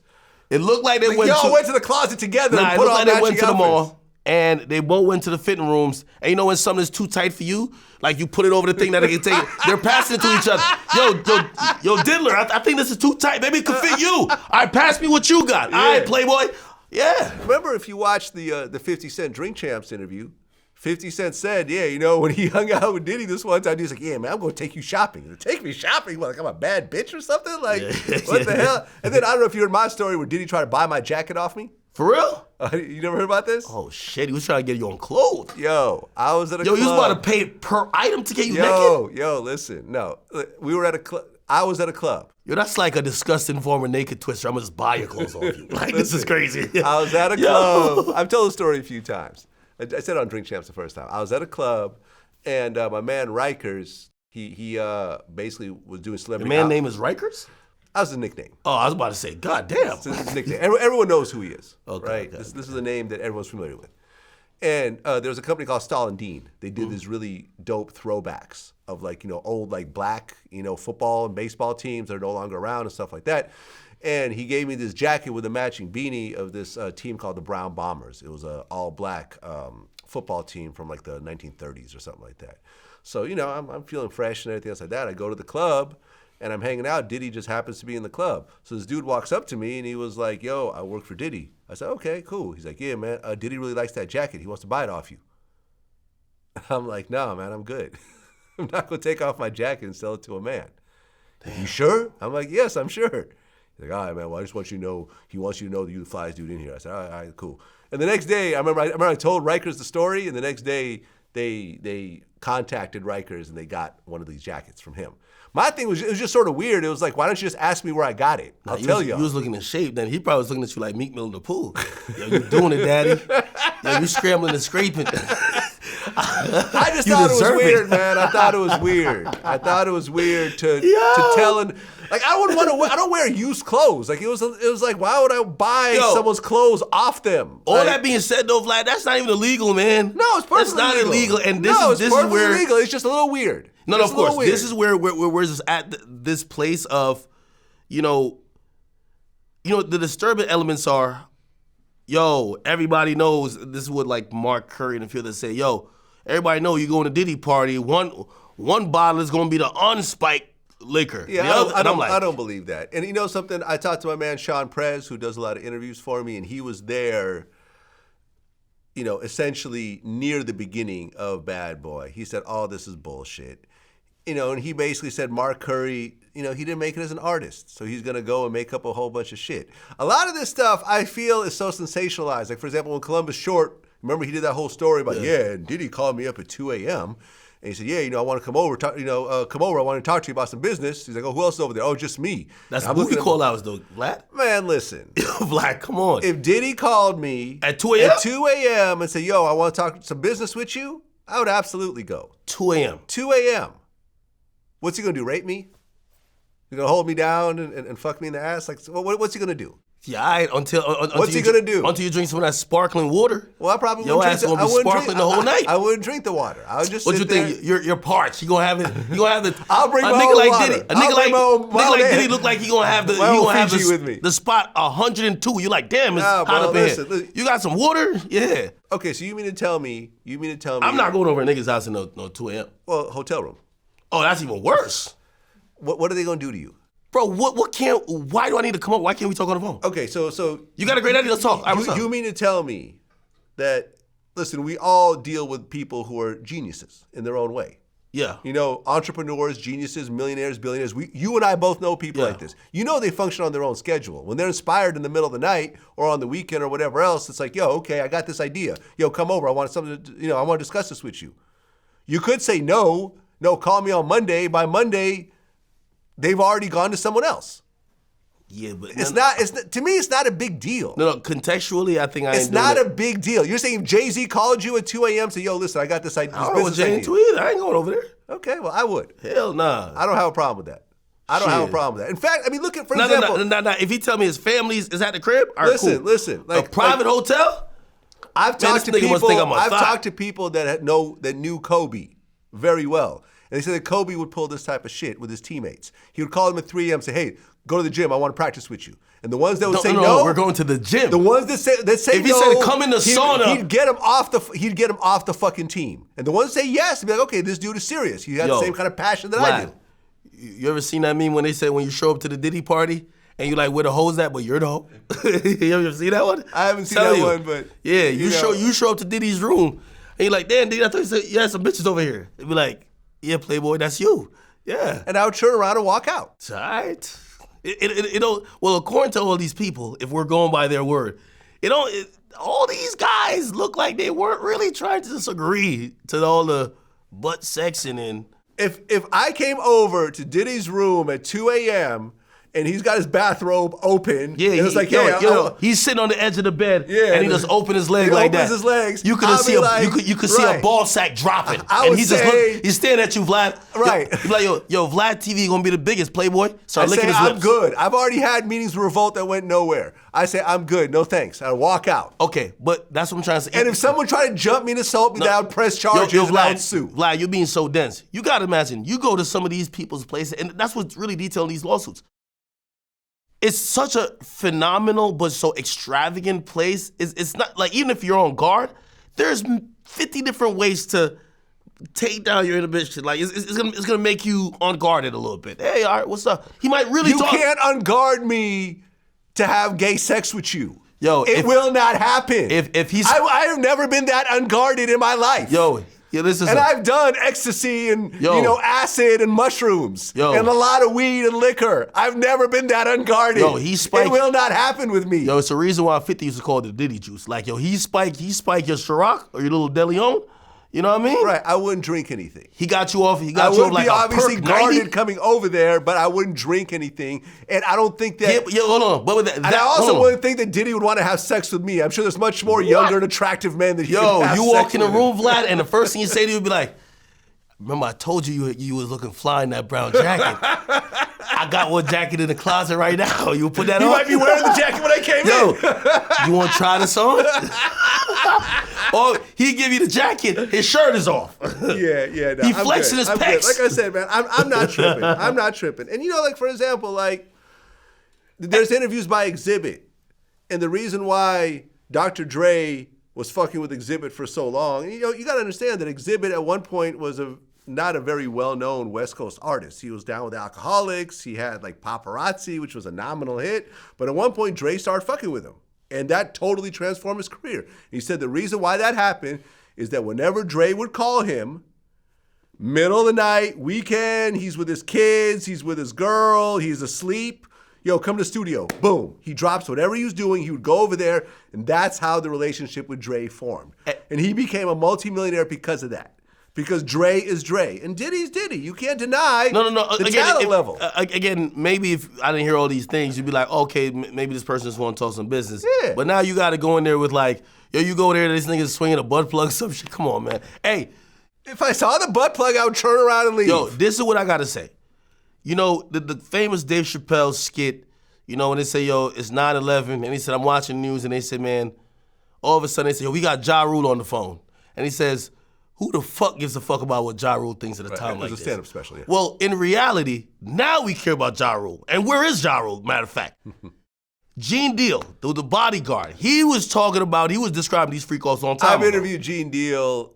Some of the stuff he says is true. A lot of the stuff doesn't match up. Okay, but still. He said, like, I remember he did this whole thing about Biggie, and like he was saying how like Biggie was so upset over Tupac's death that's how he got into an accident. And I remember when we interviewed Lil C's, he said, no, the timeline of that is all wrong. I got into an accident. I was driving. It was way later. The two events have nothing to do with each other. Well, regardless. Gene Deal, listen, I like Gene Deal. I've interviewed him before, but a lot of stuff he says is just not true. Oh, shit. It's simply not true. The only reason I interviewed him was because he was there the night Biggie got killed. That was the main story I wanted. Well, and I got it. Well, he speaks a lot of other stories. And that part was relatively accurate. And one of the stories he said, man, he was watching the door while Diddy was in there doing a freak off with God knows who. There's some woman that went in there, and he said somebody tried to come. I think he might have said it was Lil Caesar, somebody, I don't know. So no, it was somebody who was the mans of the other person tried to come in, and he said, yo, I got instructions. I can't let nobody up in here, right? And he said almost they got into an altercation, and said when that happened, he says, I guess the people in the room, they came out to see what was going on. He said Diddy came out in the robe, and Ja Rule came out in the robe. All we want to know is, where is Ja? Ja, this is the time for you to say what the fuck was going on in there. That's what I'm saying. You get what I'm saying? I got Ja's number. I'll call him up. You should clarify that story because this is what the audience like us is thinking. We're thinking this is giant freak-offs, and because of the silence of everyone, we're thinking that all y'all niggas was with the freaky-deaky, butt plug, all that type of stuff, which it probably wasn't true, but like, everybody should come and clarify, be like, hell no, I had no goddamn freak-off with Diddy or I don't know what they would say, but everybody been a lot quiet. Like, where these people been at? Yeah, man, listen, I don't know. Man, Usher went to Bali. Like, Usher went from the Super Bowl and started doing, like, Sin Indian style in Bali with, what's the name? Why don't these people be like, yo, when I heard that Usher and Diddy was wrestling over the Frosted Flakes, I always thought it was something else. You ever wrestled over the Frosted Flakes, Vlad? Yeah, no, this is we need some clarification. I'm speechless right now about the Frosted Flakes. But Flakes? There are videos saying that Usher lived with Diddy. Imagine what them niggas was doing over the Cheerios. Holy shit. Oh, my God. Well, speaking of Meek Mill. Yeah. He went on Twitter and said he wants a podcast deal. He got a lot to talk about. Yeah. You responded. Is that before or after he threatened to kill me? Well, this was after. Okay, good. This was after. Okay, yeah, right. Okay, so hold on. But my timeline is wrong. Okay. So, when the Lil Rod lawsuit came out and there's the gay allegations about Meek Mill as well as Usher, but Meek Mill was the one that got real upset. He said, I'm not gay. Like, he's everyone stop asking me if I'm gay. I'm not gay.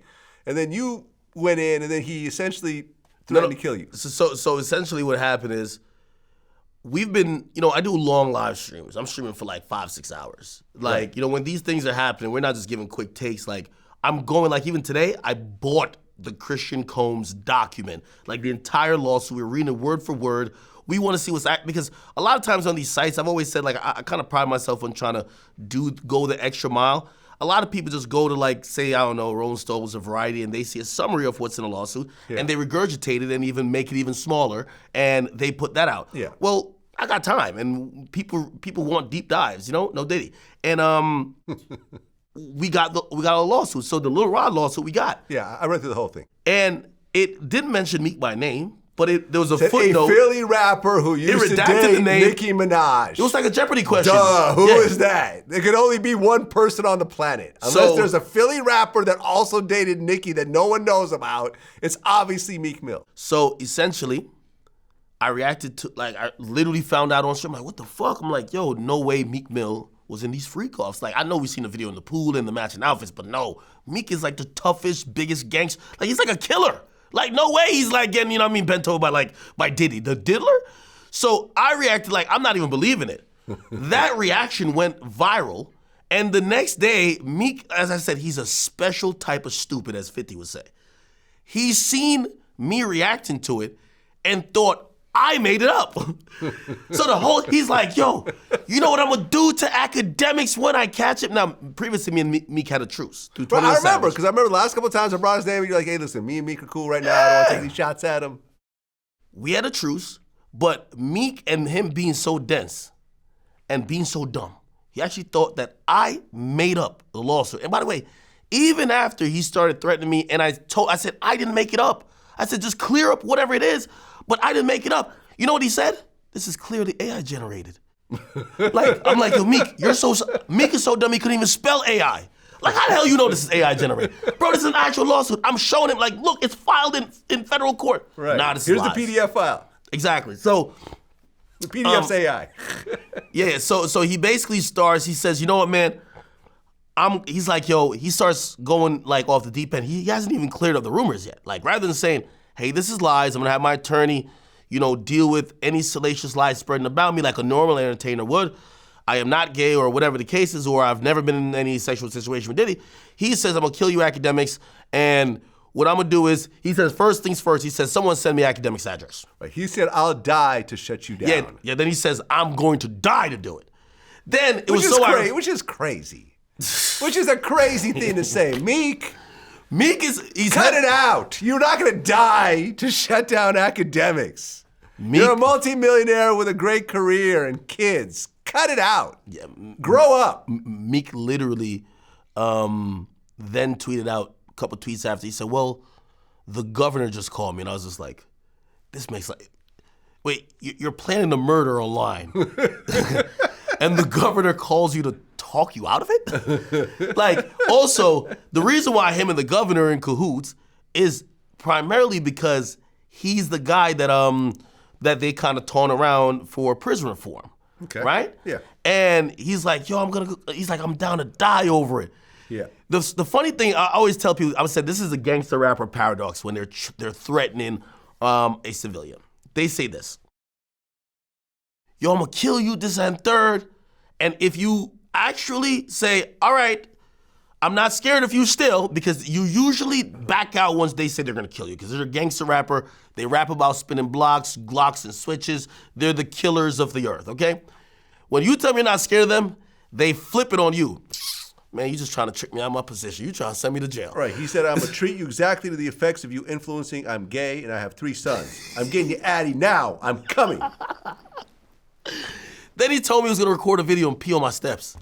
And I was like, right. I imagine Meek just like sneaking up and like, first I'm like, yo, that's a sexual crime already. And Diddy is already into some shit that you're alleged with. Don't pull out your penis on my property. That's a problem. That's a sexual crime. You can't just whip out your dick anywhere, Vlad. You gotta tell these people. Okay. That's a crime. Yes. So he threatened to come. Don't come with the same dick that you and Diddy been doing whatever with and come pee on my property. Afterwards, he said the governor basically told him that he should stop beefing with me. And then he went into this whole tirade of how he's going to, I'm going to donate some, like, so I told him, I said, listen, I said, what's not cool is a rapper like you who's pushing 40. There's nothing wrong with aging. It's a beautiful thing. Yeah. But still acting like, you're, one night he says, because the people in Philly have been saying, you don't even live here. Like, why do you keep acting like you're still in the trenches, and you're living a bad life? You live in a really good life. He lives in one of the most expensive high-rises in New York City, right? I don't know. Like, he just showed off about 10 expensive cars that sit in that car face down in South Jersey, right? This guy's living really good. Yeah. Except he's saying that he's down to spin, because people from his own hometown said, you're not here like that. You're not actually in the hood. You're rich. He shows up at 3 a.m. in a Maybach, driving around saying he's looking for his ops. How convenient. Didn't your house get swatted, though, around that time? Yes. Do you know who did it? I don't know. Someone called the police station and said, hey, there's an incident at this property. The police basically show up. I have to have this whole conversation. They don't know what's going on. Yeah. Right? Basically, have the whole conversation with them, show them what's going on. Essentially, when Meek Mill, and by the way, just to be clear, I like to be very factual. I actually don't think Meek is on the phone with the cops, right? But his actions definitely led to the police coming to my house, which that's what I was also telling him. If you were really this gangster that you keep saying you are, you wouldn't keep tweeting, what's his address? I'm going to his house. I'm going to die over this. You wouldn't say this. No. Nobody with an actual brain would say these things. So when a guy with about 12 million followers on Instagram or Twitter says that what's someone's address, I'm going there to commit a possible crime, you have fans and haters who immediately say, because now people are tweeting out my address, right? So now you're going to have people calling my local precinct and say, either whether they're pranking or not, hey, something's going there, go check it out. I got to sit there, I got to explain to them what's going on, because they're generally honestly confused. They're like, hey, we're wondering if there's a crime going on. We're wondering if you're hurt. We're wondering if you're hurting someone. We're wondering if there's other people. There's so much stuff going on. And that's when I look at someone like Meek Mill and I'm like, yo, that's where it got to the boxing match. I was like, bro, you're not going to do none of this killer shit, okay? You're not going to bunny hop your way to my house and start shooting the crib up. It's not happening, okay? By the way, also, 2024, I think that some of these gangster rappers, we're realizing they're just loud mouthpieces. We've seen the real killers. They're all locked up or dead. Like King Von, he allegedly had 7 bodies. Meek Mill, from what we know, he's a bike wheeling, bunny hopping, loudmouth rapper. Yes, is he from the hood? Yes. Does he have people in the trenches? Yes. Is he a millionaire? But aren't we all? Not saying everybody, but come on. When you're like, yeah, exactly. So I just look at him and I'm like, you're still trying to live in this image of I'm gonna kill. You're not gonna do that. So how about we do something that would maybe settle our issues, since talking didn't do it? We could box. So you're willing to box Meek Mill? Of course. Really? Okay. And I said this publicly. I said, 21 Savage, mutual friend of ours, I said he could set it up privately, because he might be like, I want to do it publicly. We've seen him throw hands. That wasn't a pretty sight. Well, so you're willing to go to a private room with Meek Mill and some boxing gloves and fight him? Because I really don't think he can fight. Let me tell you, most of these rappers, they're built scrawny. He's a little tall, but did you see him? Did you see him versus the bag? The bag was beating him up. He's 6'2". He's my height. Every time he punched the bag, he was like this, like shaking his head. Like it was hurting him more than he was hurting the bag. So it's all good. So I said I'm down for that. But then all the great things in life that has to do with being popular and all these other things came about. We have this problem as 2 men. I actually have we have a letter of intent and an offer from Celebrity Boxing. That's for a fight worth $3 million. Oh, okay. $1 million guaranteed to me, $1 million guaranteed to Meek. $1 million to the winner. And $1 million to the winner. Okay. Spoke with, there's another boxing company, it was Misfits or something like that. They do like KSI and a lot of influencer stuff. They want to be in the mix. They wanted to, okay, let's negotiate at that point. They're saying $1 million. We could probably even run it up a little bit. Also, there's also a popular streamer named Aiden who was doing boxing matches. He's funded by, Stake and, Kick. Mm-hmm. This was such an opportunity where if he, number one, wasn't scared, or remember, I'm the blogger. He's the gangster. There's no world that I should win, right? This should be the freest cash of his life. They hit me up. I said, I'm down. I said, the only thing, because I want the best deal, but I'm down. I'm committing. Yes, I'm with it. Let's go. They're trying to get him on the phone. They basically get the word, he's not trying to do this. To some extent. Why would he? Because $1 million to Meek doesn't change his life. No, but it's not that though. It's like Playboy Cardi showing up on Aiden Ross's stream for $1 million. It's like if you're claiming, it's a lot different. No, if you're claiming that this guy, it's a lot different than showing up to a live stream than actually boxing only if you think somebody. you'll lose. But there's always a chance you could lose. Anyone could lose a boxing match. Hold on. Anyone could lose a boxing match. Well, remember, we're dealing in rap terms. These guys talk on records like they're superhumans. They shot 15 niggas this morning. They beat up 13 niggas in the afternoon. They act like people legitimately. Yeah. Like, if you aren't them, they're like superhumans. Anyway, to quote my man, the biggest crip from Schoolyard, Blueface, he said, I used to squabble for free. Yeah. He said, I've caught so many squabbles in the backyard for free. He says, my first fight I got paid $180,000 for. He said, I'll do it again for free. He said, you know what? That's when he was saying it when he was trying to fight Soulja Boy. He says, or actually, and then Lee Chopper, he says, bro, I fight all the time because I'm actually from these environments where you have to fight. Mm-hmm. So if I'm getting paid to fight, I'm gonna fight. Yeah. So that's why I'm looking at Meek and I'm like, now when you say $1 million won't change his life. Meek Mill's last album sold 6,000 records first week. Now, we could extrapolate what that means. But that means without him paying a distribution fee or anything else, that grossed $60,000, okay? For the first week. There's a chart that actually matches and actually could extrapolate for every, like, what's your first week, what you're gonna make in a year. So it'll total your sales out. His album will not gross $1 million in a year. Not that album. But he has a catalog. Okay, you're right. He's got songs with Drake, he's got Dreams and Nightmare intro, et cetera. You're right, but how long does he take, which by the way, he doesn't own those songs. Those songs are owned by Atlantic. He's right, now but saying he still gets royalties off them. He complained that he actually never got paid from his music. Vlad, I'm only telling you the facts. Okay, I'm only telling you the facts, Vlad. I don't know. So there are obviously a lot of hands between the major label and MMG, whatever else. There's a lot of hands. The point of what I'm saying is that based on even the time he took to create that album that won't gross that in a year, he could just beat up a computer nerd that has just been talking shit for years like a tick, antagonizing him, according to him, and he could do it in less than 10 minutes. Right. And he could collect $2 million. Right. I just think that's a good deal. But sorry. if he loses, then the next album might end up selling 60 albums. So that's the downside of it. But do you think Meek Mill is actually thinking he could lose to me? I don't think so. I think, with the way he talk, he says he's down to die, Vlad.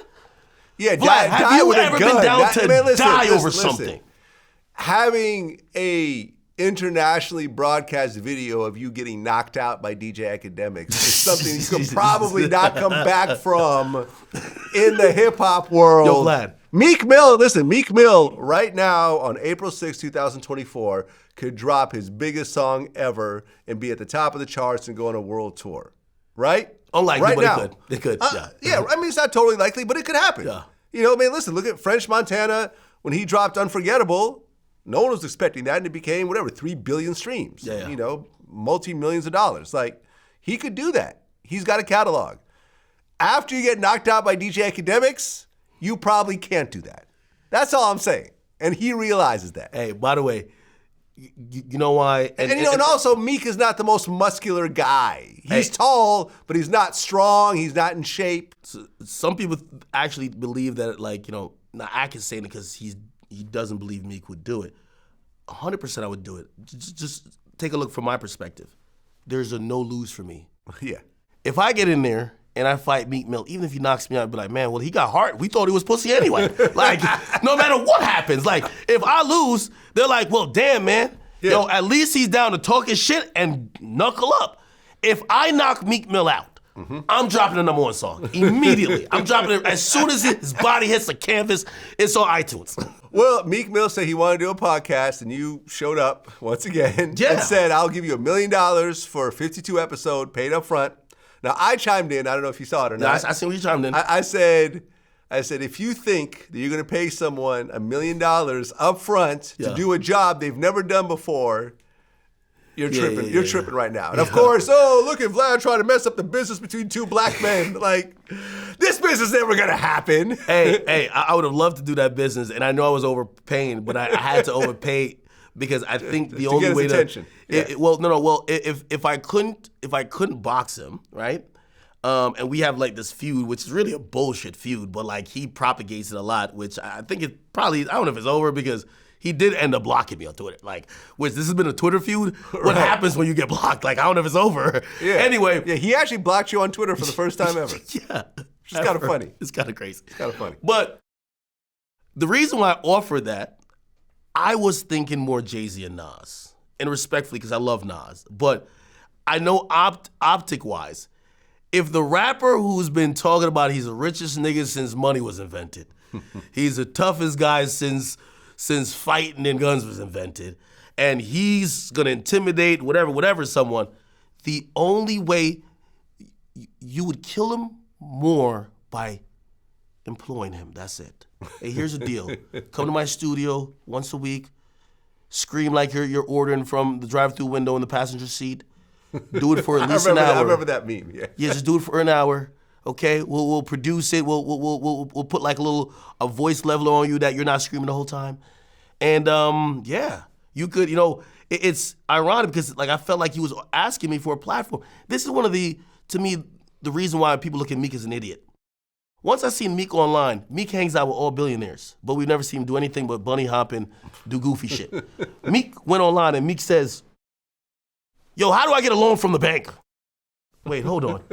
You mean to tell me you're hanging out with the billionaires all day and you came to Twitter? Well, no. He said, how do I get these companies to invest in my music? I know that I can make millions of dollars. Well, essentially, I guess my question, was asking for a bank loan for music. Right. What I heard, when I heard that, I said, why do you need a bank loan?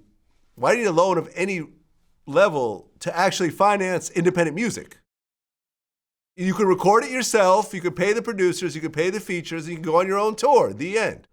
Vlad. Vlad. Where's the loan? If you're living in a high rise and you got a bunch of cars, sell a couple cars, invest it into your project. The end. Does that sound easy? Because it sounds easy to me. Kanye just did it.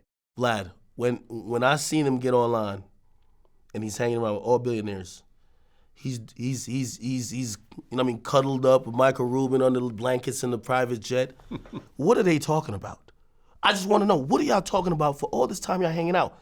Why did you just he got on Twitter a couple years ago, he says, how do I invest in the stock market and crypto? You're just asking That's the internet, yeah. Then, this was the craziest thing. What did he say? He had another one where he got on Twitter. You're hanging out on Michael Rubin's private jet all day. He came online, he says, you know what we gotta stop doing? We gotta stop renting jets. Anybody got a plug on me, on someone I could buy one from? You came to Twitter? You're on this man's jet every day. Are you not asking this guy any questions? Do you not have an assistant that could research this for you? Vlad, if you were around Jay-Z all day, yeah, and let's just say the only value really is friendship and being able to talk to him. Wouldn't you talk to him ad nauseum trying to gain valuable information or further your business or further your portfolio, whether it's investing or any type of financial situation? Yeah. How the hell are you getting financial advice from Twitter? Well, you and Lil Baby just went at it. Yeah, you talked about his painted nails. And when I looked at the screen capture from the video, it did look like he had painted nails, right? It looked like he had painted nails. I didn't know. Yo, these days, here's the thing, and this is what I said to Lil Baby. So people assumed, and I assumed too, that his nails was painted in a snippet he put up. And it was one of the many snippets. He's dropped 20 snippets in a row. They all sound garbage. I've never seen a situation. I'm looking at the picture right now. It looks like this kind of like a light blue kind of painted nail. Yeah. And let me tell you this. I've never seen this shit happen before in history. The guy was on a phenomenal run. He couldn't miss. It's like imagine Steph Curry going 20 from 20 from the field, doesn't miss a shot, and then he goes 0 from 30, misses the next 30 shots. You're like, this doesn't even make sense.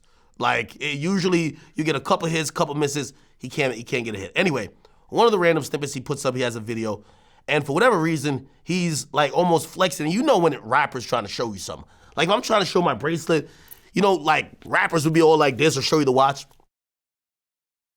Lil Baby is literally the whole time just like almost like a girl showing off like, she just came from the salon. Like, just check out my nails, check out my nails. Then the whole time I'm looking, I'm like, is this shit blue? Shit look white or blue? I can't even tell. This shit look painted.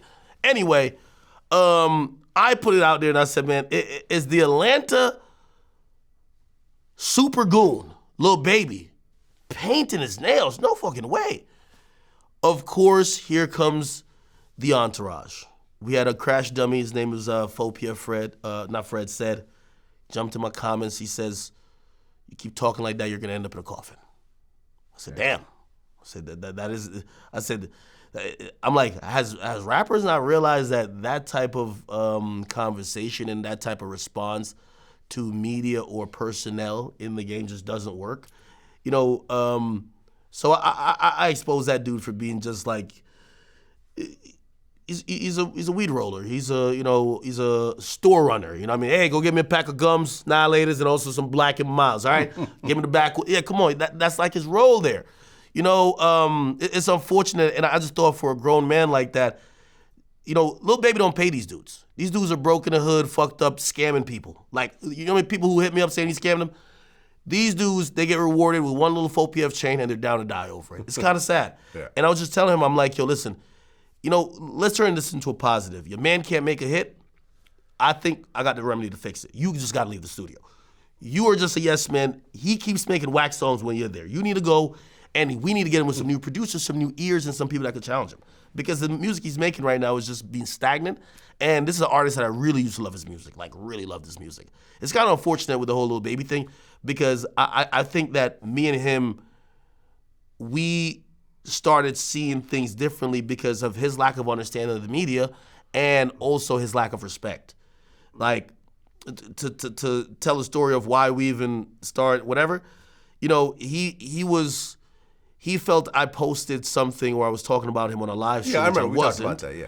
And when he approached me trying to check me about it, it was all disrespect. Boy, little boy, and it's only, you know, these guys think they're bigger than the world until they start flopping.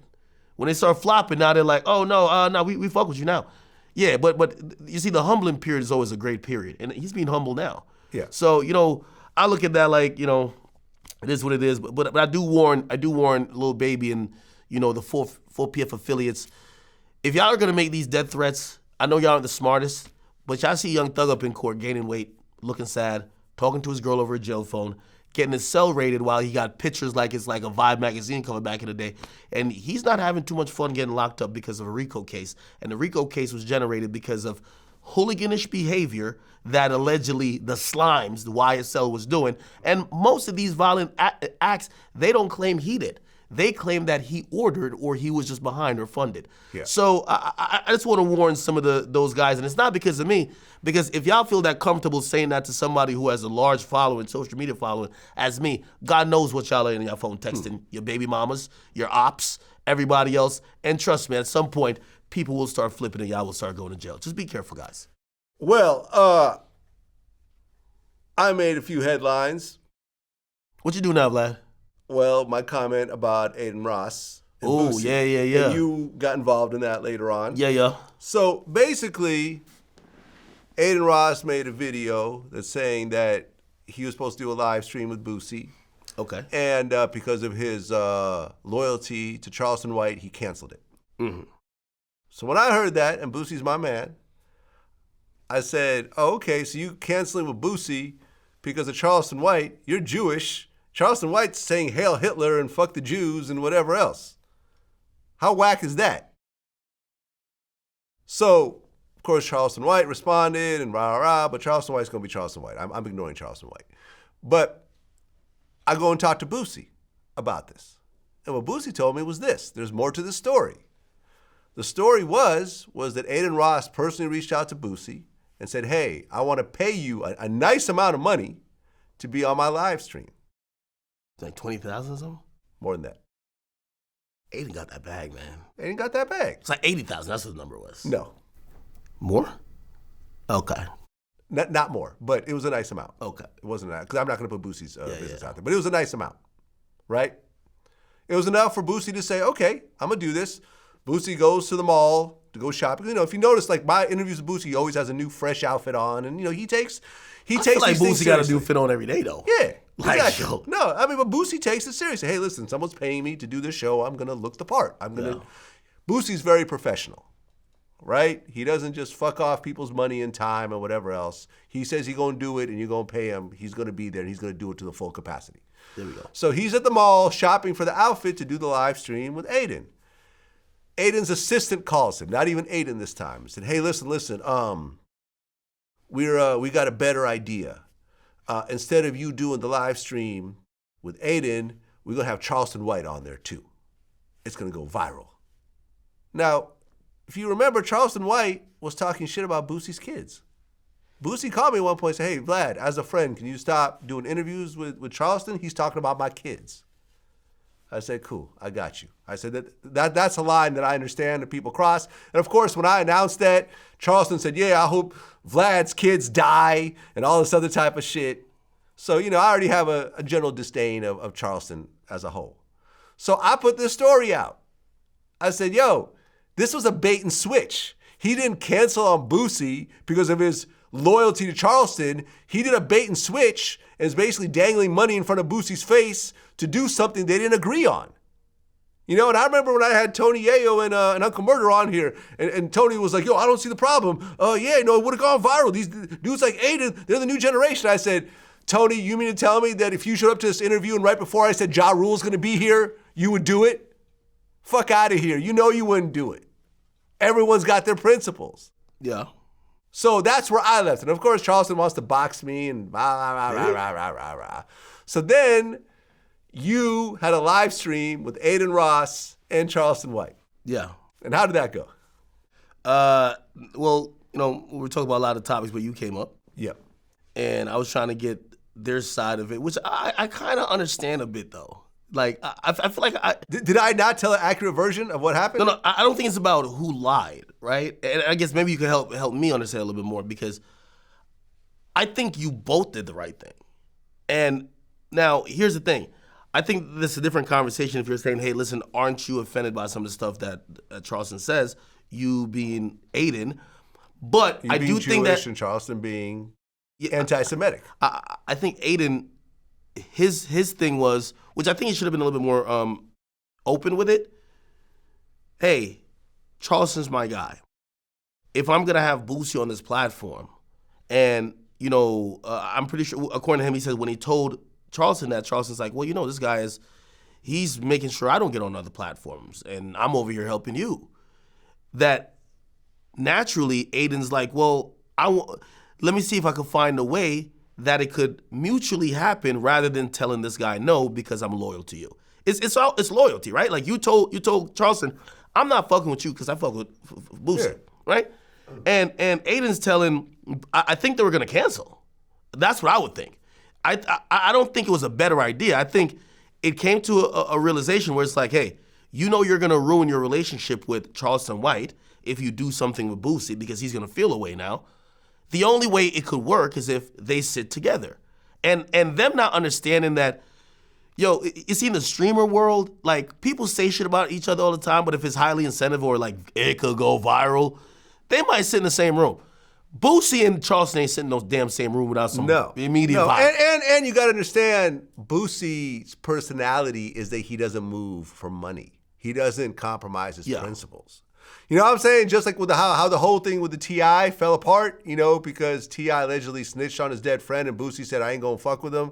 I'm not doing the project because of this. And it ended up being kind of a miscommunication.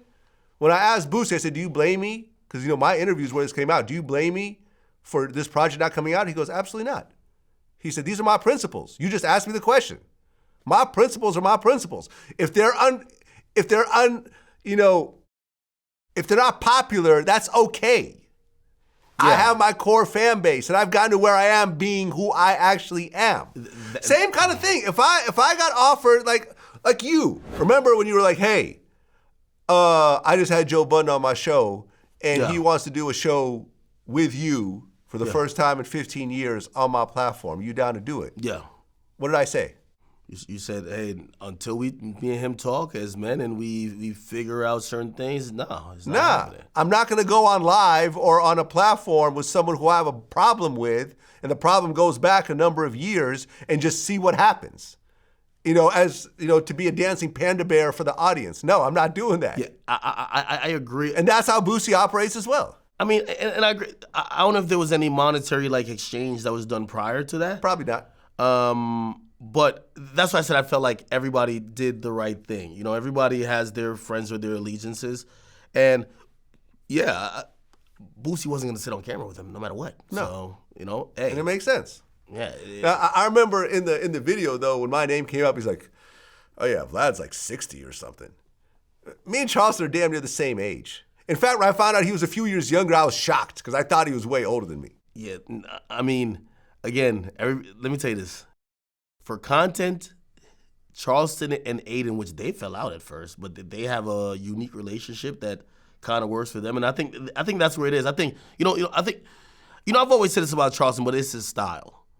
His style is that he goes to the point of no return all the time. Yeah, and not everyone is as forgiving because he went at the point of no return with Aiden as well. But Aiden, you know, understood. And sometimes people are taking it not that serious and they're like, you know what, it's going to be good content if I forgive you, whatever. Clearly, the Boosie stuff, you know, a lot of that it's not only him talking about his kids. I don't think Boosie probably likes that he constantly brings up like the whole Marlo Mike situation and pretty much accuses Boosie of being a guy who sent a kid to go do murders for him and he's free and the kid's in jail. Right, but look at my point. I said, number one, Boosie went to court and was found not guilty. Charleston White went to court and was found guilty of murder. And he was like, oh, no, but I was a minor and I was something. But no, you went to prison. Was it actually like just full murder? Yes. Him and a group of people went and robbed a man for their starter jacket and ended up killing him. Really? He talked about that in my interview. I've got the damn clip. He was like, oh, he was some legal term or whatever. Like, no, like you actually killed somebody. That's why you were in prison for all these years. You know? But the whole thing, you know, and my whole thing with you was like, listen, if Aiden wants to talk, yeah, or if he wants to live stream, I'm down to do it. And apparently he's not. All he can say is that I'm old. Aiden Ross is an opioid junkie. He's lucky if he'll reach my age. He's lucky if he'll make it to 50. Seriously, Aiden, don't use this little age bullshit. You're lucky if you're gonna reach my age. Congratulations on the financial success. But we're all millionaires in this conversation.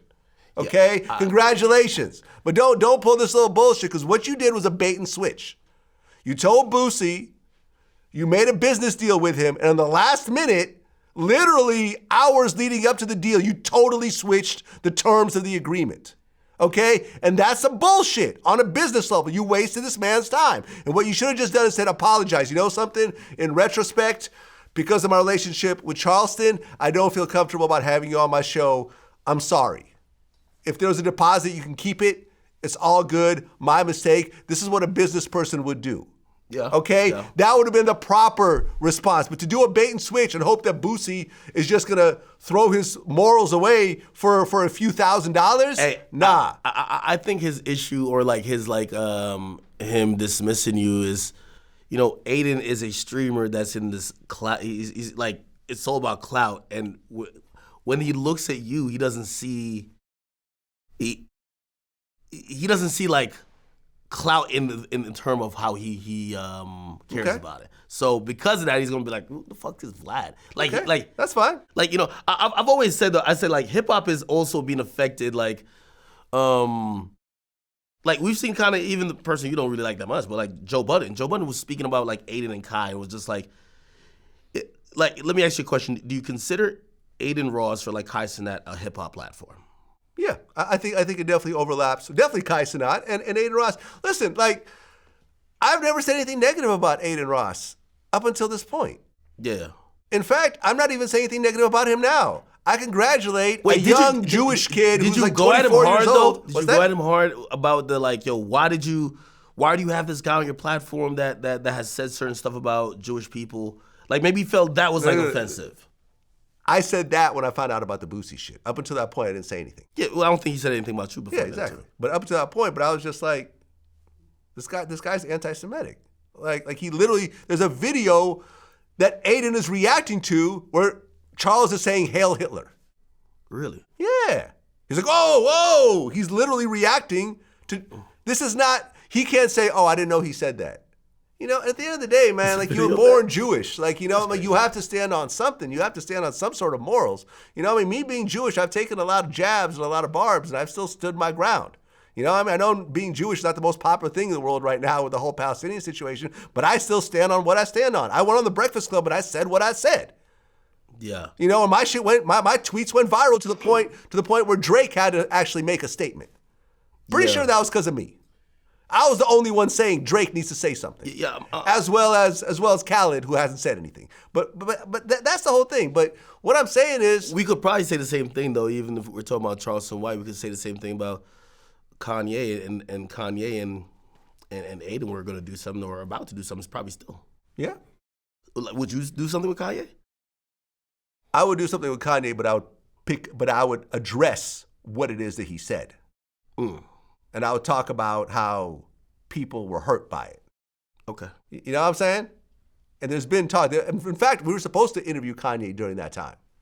But it was going to be addressed. And he ended up canceling. Kanye was going to walk out of that bitch, man. Well, then he walked out. Yeah, that's life. Life goes on. I haven't heard Aiden address it with Charleston White. But my whole thing is this, man. Congratulations to Aiden. Like, it's not easy to go from, it's not like he came up in like a family of major, you know, media people. You know, he started from the very bottom, and at 24 years old, he got to a very high level. Him, Kai Cenat, you know, all these dudes like KSI, whatever else. Congratulations, man. I've never hated on this group of next generation media guys. Have you ever heard me hate on these guys? No. To your point, though, I will say, though, in this new era, and, you know, we're seeing, like, for example, the Kai Cenats and the Aiden Rosses, very hugely popular, but there is definitely a crossover with hip-hop. I think as time goes on and they realize the power of their platform and their voice, like right now, it's more about clout, not having a stance, right? Yeah. For example, you know, they'll if something is good content or possibly could go viral, they might excuse a few things. You've probably been there where maybe you were more lax on, like, you know, certain things that you didn't really want to tolerate, but you were like, oh, they were made for a great moment. Now you would probably say, listen, I don't give a fuck what that is. Like, especially after you've been doing this for so long, you realize you only last this long by having some morals, integrity, and whatever. Yeah. It's like you wouldn't sit down with someone who literally hates the very essence of you just because it's an intriguing conversation. I talked to Charlemagne. I asked him why he interviewed Candace. You would interview Candace? No, I never interviewed her. Would you have? No, I don't think so. Why not? I mean, me and you know, Charlemagne talked about this, and you know, he gave his explanation. Candace Owens, who we're talking about. I feel like what Candace does, and the reason why Candace is popular, is that she has made herself as a black face for white racism. White people could say, look, see, a black person is saying that George Floyd died because he was a drug addict, not because that cop put that knee to his neck. See, she's saying it. She's saying it, and she's black. What about if those are her independent thoughts?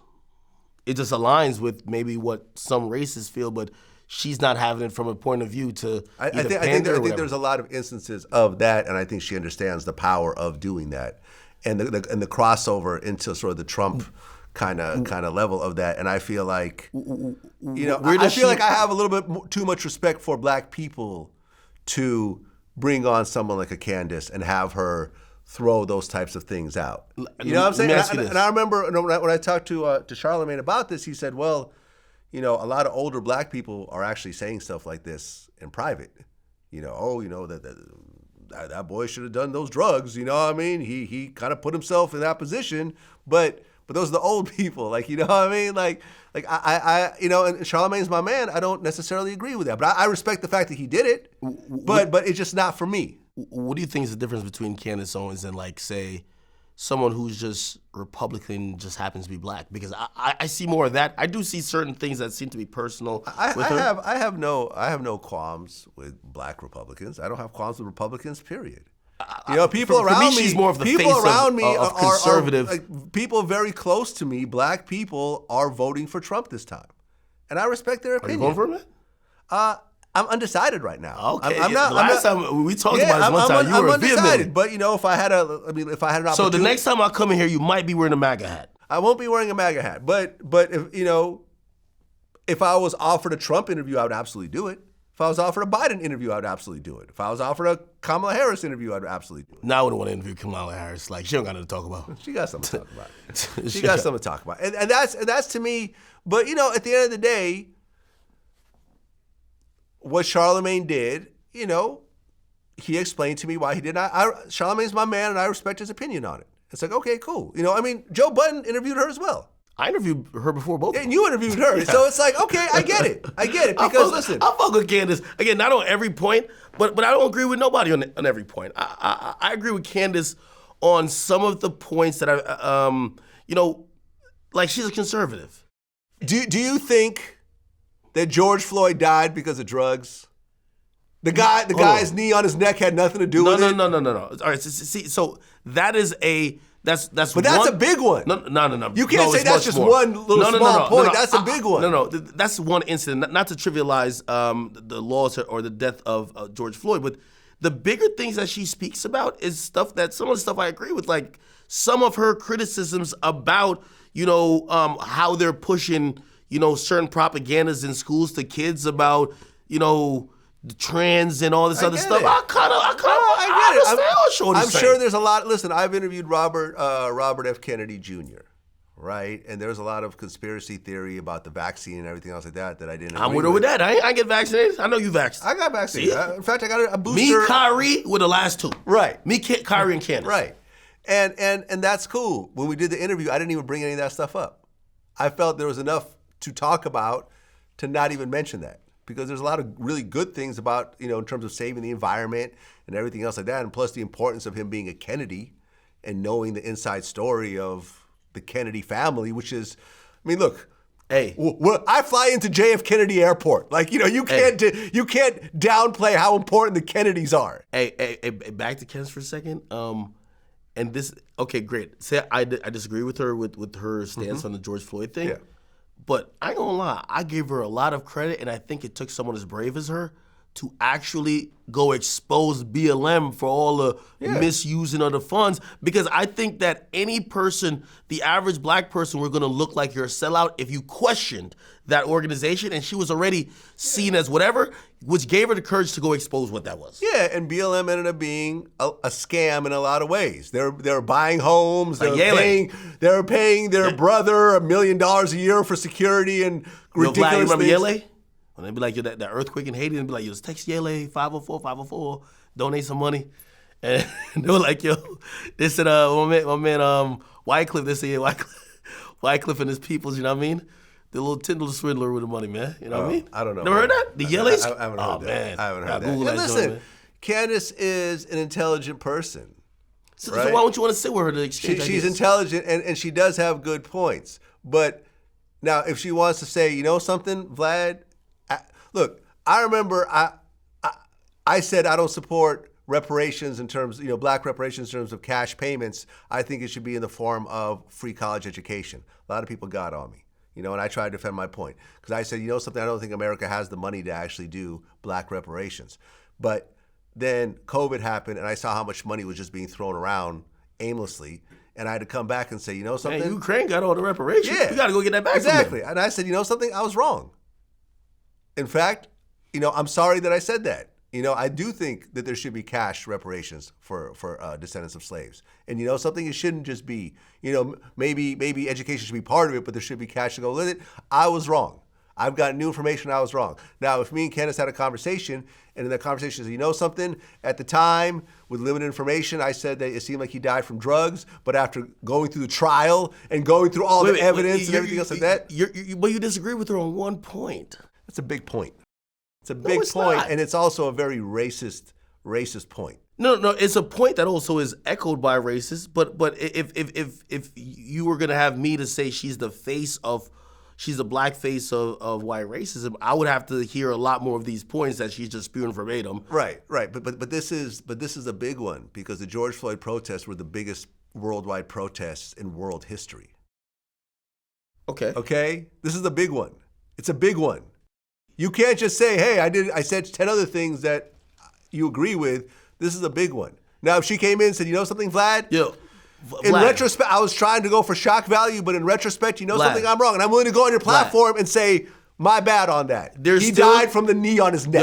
There's but I don't think she's going to do that. There's still very educated people and people you to respect their opinion that think that George Bush knocked down the towers. And they will stick by that. They'll say 20 million other smart shit, and they'll always be like, that's what was behind 9/11. Okay. And that also is, and you know what I mean? Obviously, there's a spectrum, right? You get to the spectrum where you got the Alex Jones level who got sued and he owes $1 billion because he feels that the Sandy Hook mass shooting never happened. Right. And he got sued for $1 billion and lost. And that's like all the way down there. But woman. If there was a video of George Bush actually shooting down the towers, then I would say, okay, maybe they have a point. But there's a video of a guy on George Floyd's neck with his knee as George Floyd is calling for his dead mother, and everyone's screaming around him, and he's continuing to put his knee on this man's neck until he dies in front of everybody. It's a little hard to say he was just a drug addict and the knee just had nothing to do with it. Well, you know, Candace is one of those people that sometimes tries to be too smart for her own good.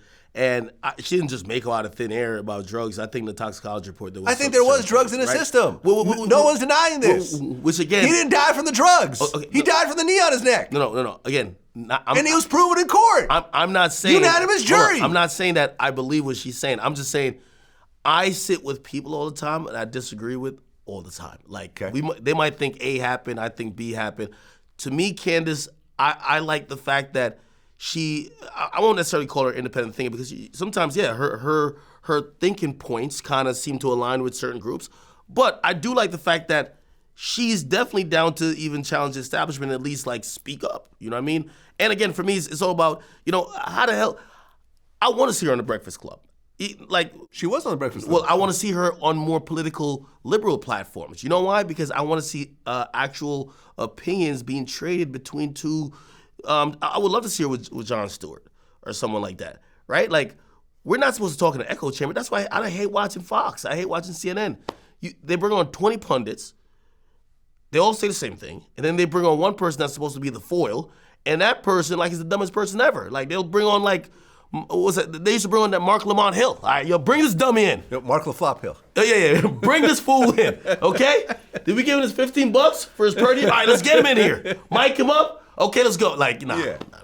No, I get it, man. And listen, I respect you for bringing her in, and I've never bashed you for it. You know what I'm saying? I didn't bash Charlamagne for it. I just asked him why he did it. And by the way, he told me his reasoning. I said, okay, cool. I got it. And by the way, and this is why, like, you know, it's amazing that we all have our own platforms. You get to make that decision, too. Because you might just be like, hey, I don't want to sit with this person. Exactly. This is my platform. I don't want to do it, and it's cool. Now, if we were to have that, like I said, if she had any interest in being on my platform, which I don't know if she does or not, you know, we would have to have a conversation ahead of time. And I'm going to be like, listen, what do you think? Do you still feel this way about this? And if she says, you know something, not really. I'm like, okay, cool. Why don't you come on my platform? I have a sneaky suggestion. She's not going to say that. Right, exactly. So she won't be on my platform, and that's life. She does very well on her own platform, and she gets on your platform, on she just got fired by Daily Wire. Joe Bunn's platform, and on The Breakfast Club. She's good. She's good. She just got fired by Daily Wire. I think over anti-Semitic comments. See, I don't remember. I couldn't figure out what exactly she said to get fired over that. Do you know? It's kind of complicated because there was internal strife going on with her over there for a while. Yeah. Essentially, she got bigger than the person who was leading the talking points. And notice I'm not saying any of the anti-Semitic stuff. I'm like, okay, I understand she got fired, but it's like, sometimes when it comes she defended Kanye a bit while Ben Shapiro slammed him. And, I remember that. Yeah. You know, she tried to call him out on some hypocrisy, and it was just it was messy. I understand with anti-Semitism, the Jewish community a lot of times kind of overshoots their mark and are overly sensitive, and a lot of stuff that people claim are anti-Semitic really aren't anti-Semitic. Like when. Now the only thing I will say though, Vlad, is like, listen, you see, I think. The black community, and I don't want to be spokesperson for the black community, but I'd be saying maybe we should look at our Jewish brothers and probably, look at how they deal with stuff. Because you say one thing, you're fucking done. There's no coming back. We're getting rid of your bank account. We're getting you off the map. You could have a whole video like Justin Bieber when he was singing about hanging N-words or whatever. Yeah. And bruh. Nobody loves Beer more than niggas. Yeah, like, Quavo does songs with him. We don't forget. Yo, as soon as he started Future has songs with him. As soon as he started rocking a bandana, we start calling him the white Tupac. Right, but to be fair, he did it as a little kid, not as an adult. And I think a lot of people looked at that and said, not to say it's excusable, but they said, man, who hasn't said dumb stuff as a 10-year-old? If there was a video of any artist, even as a kid, saying some anti-Semitic shit, but very direct, like, yo, like, I don't even want to, but you're done. It's over. Like, trust me, it's over. It's over. Nick Cannon's still in business. He retracted and by the way, he was soft, like, he didn't really jump all the way out. He was just co-signed like Mr. Louis Farrakhan. And No, he was co-signing from Public Enemy. What's his name? I interviewed him also. Yeah, but he wasn't like, I don't want to say there's levels to the anti-Semitism. He wasn't out there like, again, if there was a word that could like sum up the experience, like just like joking around. Professor Griff. Okay. Yeah, he was co-signing Professor Griff. But you know, at the end of the day, people make mistakes. They got him out of here for a good while though. They were like, yo, hey, that show Wild done. Out, but then he got Wild Out back. Yeah, in fact, he's got a bunch of shows now. So I feel like he's okay now. So it is what it is. People. I mean, listen. I mean, at the end of the day, some people hold their ground. Some people. Kanye tried to apologize. They ain't letting that nigga come back in. He's got #1 song in the country. Yo, we had to, everybody went back to that clip and said we had that discussion. Yeah. Well, here's people like Kanye Vlad said he can't book a stadium. Remember, people are like, Vlad said that Kanye will never have a #1 song, in his conversations with Akademiks. And that's not what happened. You and I were talking about whether he could or could not. I never said he couldn't. Do you think that he gets to the point where he has a #1 song? If he could get a #1 song? Yes. Do you think Kanye has a #1 song left in him? What? That's a ridiculous question, though. You think it's a ridiculous question? What? Considering all the backlash, considering all the I think we've argued about this before.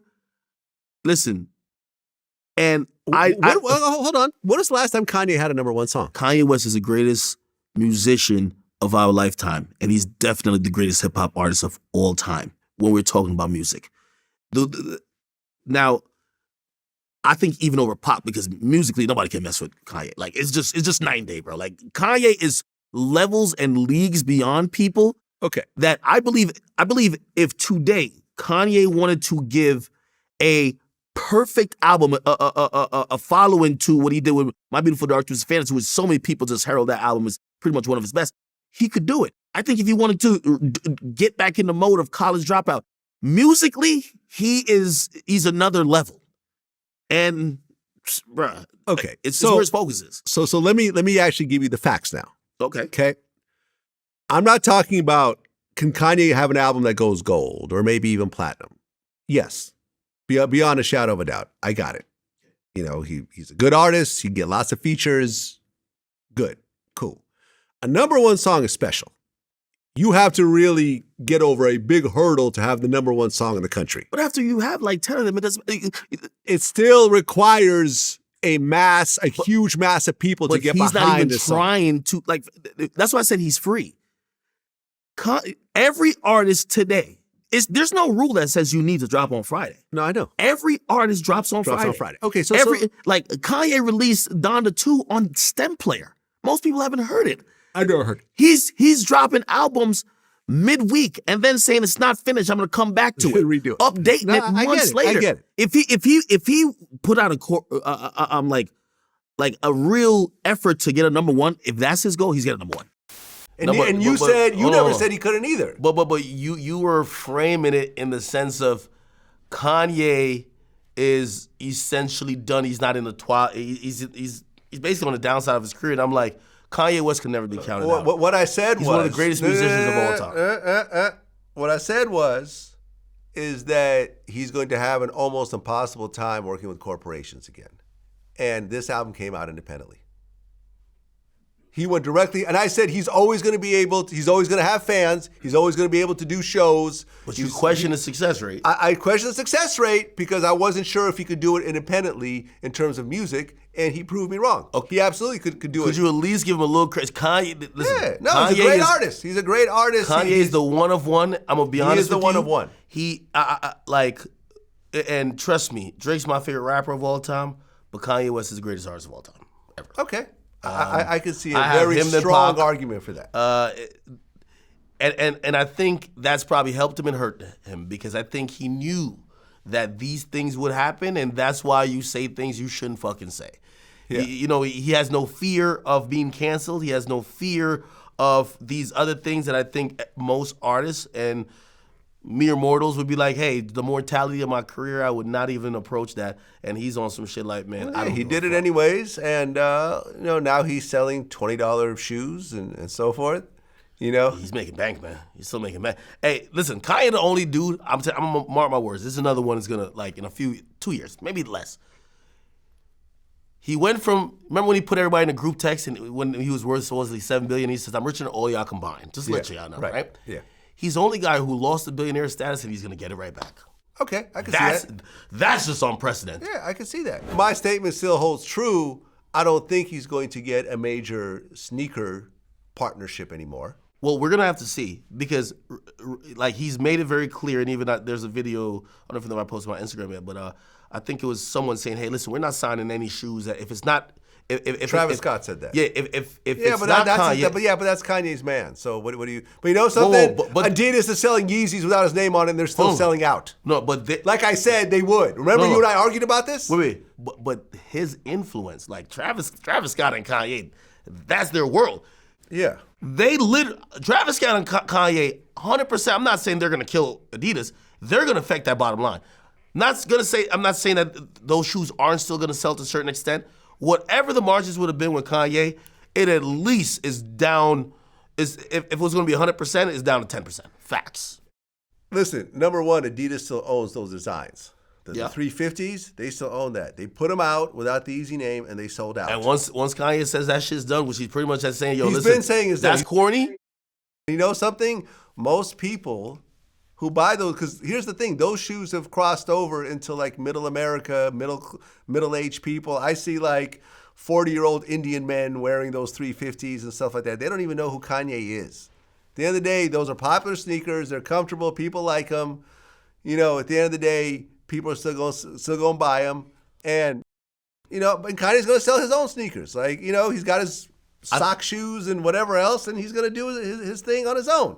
And that's cool. I think Kanye could make Adidas unpopular in the culture. And Adidas has been around since before Kanye was born, and they'll be around after Kanye dies. No. He's not going to get rid of the company. Yeah. But we saw when, like for example, what Allen Iverson did for Reebok, right? Like, it was just like, that was a thing that culturally everyone wanted to get. And we all know this.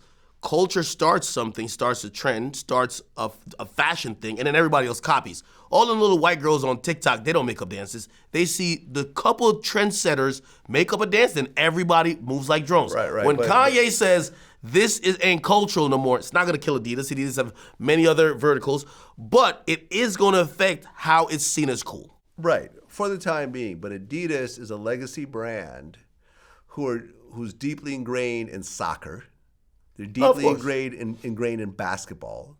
And yeah, it helped them out to have Kanye on there. And Kanye saying, fuck Adidas, we'll get all the Kanye fans not to buy Adidas. For the next few years, they're going to be missing hundreds of millions in revenue. Yeah, and that's still a drop in the pan. Still a drop in the pan overall. But they're fine they're with that. They're going to look at that profit loss sheet and they're going to say, that's Kanye. And again, and they'll be right. But sooner or later, they'll have another hot shoe and another hot endorsement. True. You know what I'm saying? Maybe when Bronny joins the NBA, maybe he signs an Adidas deal and suddenly, and he becomes the number one player in the country and suddenly everyone's buying Adidas again. I don't know about Bronny, but I'm just saying, I'm just bringing up a random name. Okay. I'm just bringing up a random name. I get it. Yeah.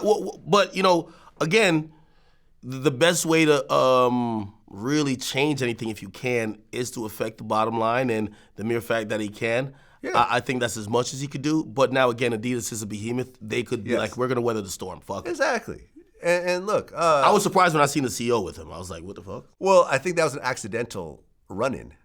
In fact, the CEO even said that he considered hiding when he saw Kanye. Oh, he did? Yeah. Oh, yeah, if I'm that guy, I'm like, there's no way I'm even getting caught. I think they were just happened to be at the same airport lounge or something like that. I think it was just, it wasn't on purpose. Even the CEO even said, like, I was not going to take this picture, but fuck it. Like, you know, hey, man, listen, at the end of the day, Kanye has a big core fan base that he could directly sell to outside of a corporation.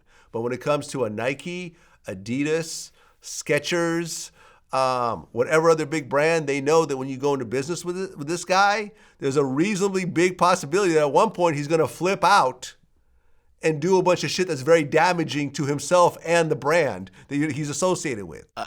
Hey, just like with that Sway interview, Sway, you don't got the answers when Sway was telling him, how about you do it yourself? Yeah. He's trying to do it himself. He did have now. the answers. He is doing it himself. Well, I hope he keeps doing it himself. He is doing it himself. You know what I mean? Yeah. You had a lot of drama since our last interview. What? With your ex-girl, I guess? Yeah, but I'm not even commenting on none of that, No man. comment, Nah, huh? no comment on none of that stuff. Do you have a man. baby on the way, yes or no? I do not have no children. Do you have a baby on the way? Hell no. Okay. No, wait, you thought that?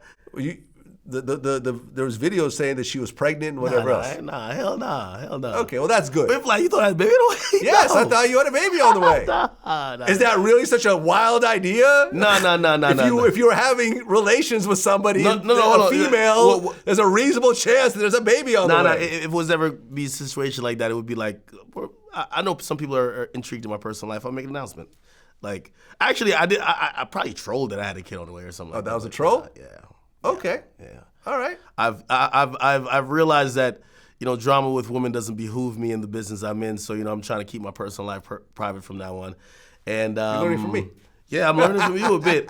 And actually, I like to be transparent, but if I don't really mind people knowing about my personal life, but if it's not conducive to the business I'm in, it's one thing if like your personal life is added on or it's something that is cool and, hey, look what my significant other is doing and it's kind of like a cool thing to ask you. It's another thing if it's like, yo, hey, the more we know about this, the more we're distracted from what you're really trying to do. Yeah, I think that's a big problem. Listen, I didn't care about all the drama. My concern was, do you have a baby on the way with a potentially very toxic person? That was my concern because if you noticed during that time, I was hitting you saying, if you want to talk, just I had no baby on the way. You had nothing to talk about, but I'm like, you just want to talk. Every day some shit was going on, but not like, finally made it through it. You know what I mean? I'm just trying to, thank God for Diddy. Like, you know what I mean? Because there was a time they had me in the news all the time. I'm like, yo, who did what I do? Exactly. But no, actually not thank God for Diddy because I don't wish another man to have issues that my issues could get at least publicized. But yeah, I learned a lot. I definitely learned you don't want anything attention. You see, we're in the media business, and we know how we generate revenue. And some people actually think attention is revenue. Oh, just because you're talked about, just because it's a headline. Sometimes it is, sometimes it isn't. Yeah, sometimes Most times it isn't, though. Again, if your business strategy is to monetize said attention, you get what I'm saying? If my personal life ever becomes that public again, I would hope I'm on a reality show that I could seek some of the benefit. Because I think Blueface and Kershawn did a good job of, monetizing their thing, right? Yeah, you could look at it that way. Again, it may have made what Blueface was doing on the rap level kind of, self-destruct a bit because people were looking at him like, for a rapper, reality shows kind of like breaks the image. But the dude is constant. Not only drama, but he's intriguing. So, I mean, he's in jail right now. Let's not forget that part. And I remember, he stays up in jail catching squabbles, man. Yeah, I guess so. I remember I hit Whack 100. Me and him are cool now. Good. Game just did his second interview on my platform. Shout out to Whack. Yeah.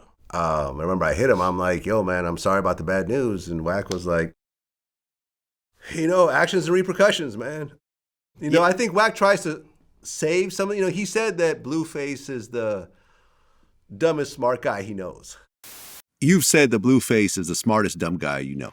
I call him the smartest dummy I know because he's highly intelligent. Yeah, seems like. And he knows when he's about to do some dumb shit. But he still does it. But he still does it. And I've yet to see him cry about the hit that we take for it. Right. You know, I love him to death. That is what it is. The reason why I've heard he's in jail, and this is what I'm saying, like, you have to be very careful when you start, you know, with social media. I've always said this. Look at my page. Like, I'm probably the biggest male hip-hop blog, right? Okay. On Instagram. Yeah. The biggest female hip-hop page on Shade Instagram, Room. Shade Room. Yeah. They have 5 times as much as me. Yeah. It's just more popular, more action over there. Yeah. People care about the relationships of people more than they care about some of these rappers' lives. And they care about the significant others way more. Yeah. And you know, for some people, they know how to monetize it. Here's what happened with Blueface allegedly, right?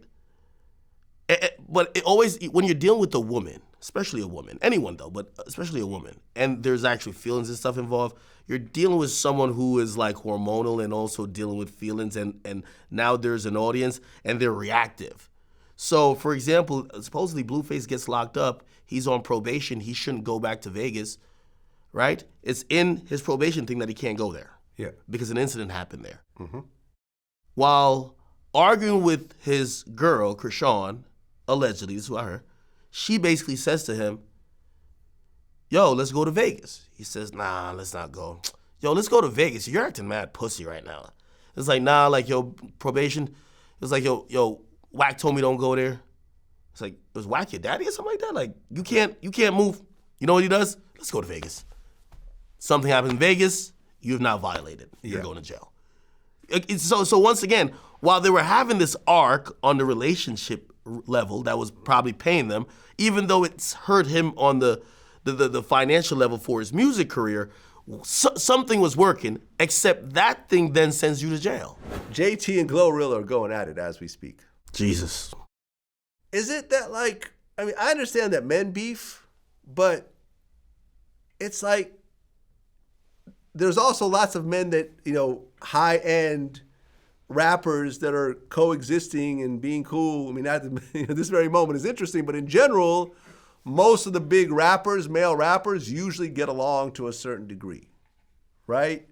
You constantly see Young Thug on everyone's album, Lil Baby's on everyone's album. Drake is constantly doing features with all the big artists, whatever else. But with the females, they're always going at it. Ice Spice and Lotto are going at it. JT and Glorilla are going at it. Megan Thee Stallion and Nicki Minaj are going at it. Cardi B and Nicki been going at it. None of the and this goes back to Lil Kim and Foxy Brown. Like it always seems to happen, and females never seem to be able to coexist to their own detriment, to be honest. No. There's no better. Listen, if JT is doing, and I'm not saying this disrespectful because I think it's actually bold, and I actually like the fact that she know where she's at, and she's not gonna. A lot of artists, when they know they're not doing good, they hide. You got to work through it. She's doing a club tour. She's going to be performing at your local Olive Garden. She's going to be performing at a bodega. I'm serious. I'm not making a joke of this. I'm serious. I looked up the dates. You'll catch her at the restaurant. She might just hop on the table, start twerking. There's nothing wrong with it. She's not Uzi. That's her boyfriend. Yeah. She's not Nicki Minaj, who sells out arenas. She's the bar chick. Hey, we all going there Friday night anyway. Oh, shit, Carisha and JT going to be there shaking ass? Cool. Right? It's glorified hostings. She's still trying to do the music thing while Carisha's just getting pissed on allegedly by Diddy. Here's my thing. Glorilla just dropped a project. She sold 20,000. These aren't the hottest artists in the world. Them being cool or not don't really help anything. You get what I mean? So in reality, that's why when it comes to female rappers, they fall below the Cardis and Nickis, and they all pick sides. And then they all kind of get catty because they're almost fighting. It's like a bunch of pups fighting for tit milk. You know what I mean? It's like, okay, whose side are you on? And then they start to get a little catty. This issue with Glorilla and JT started from, there was a rumor that they got into a fist fight. Right. And both of them are telling different versions of the story. Well, one didn't speak on it at all. And the other one felt that you not addressing it when I kind of addressed it is basically you trying to say that I'm not telling the truth. Like, we both should have said nothing happened. And then you made a slick comment on your project saying you're out here slapping bitches, which now people think you didn't say you didn't have a fight with me, and you're saying you're slapping bitches. People think you're slapping me. So they got into it over that. Honestly, when it comes to female rap, man, like I'm being honest with you, man, like it's intriguing, but it's very for the moment, man. Like I don't think none of these women are creating projects that we'll talk about beyond 2 months. They all have a song. Right now, this is Sexy Red season. And the ones who've had their season. Sexy Red is actually getting along with everybody. Yeah. Yeah. You see, when you're the hottest, everybody want to get along with you because they got to twerk to your songs. Yeah. The rest of the ones that are beefing, and we're not talking about the Nickies. Nicki's just a disgruntled woman at times. She really don't like some of these girls, right? And she's a queen. She already has a fan base. She likes to use her fan base to bully people. Cardi, I think Cardi and Nicki just fell out, whatever. But for the most of them, like, they don't really have much going on. I'm going to be honest with you. When Nicki and Megan were going at it, and Nicki said, told Megan to go dig up her dead mother. I've had very interesting reactions from people. Like Boosie said he doesn't think it's below the belt, because Megan talked about her husband being a sex offender. So you want to talk about family members, then fuck it, Some people feel it is below the belt. How do you feel? Nicki's always been kind of nasty in her responses with people. Once you get to that level, as long as you down to realize that you might die over it.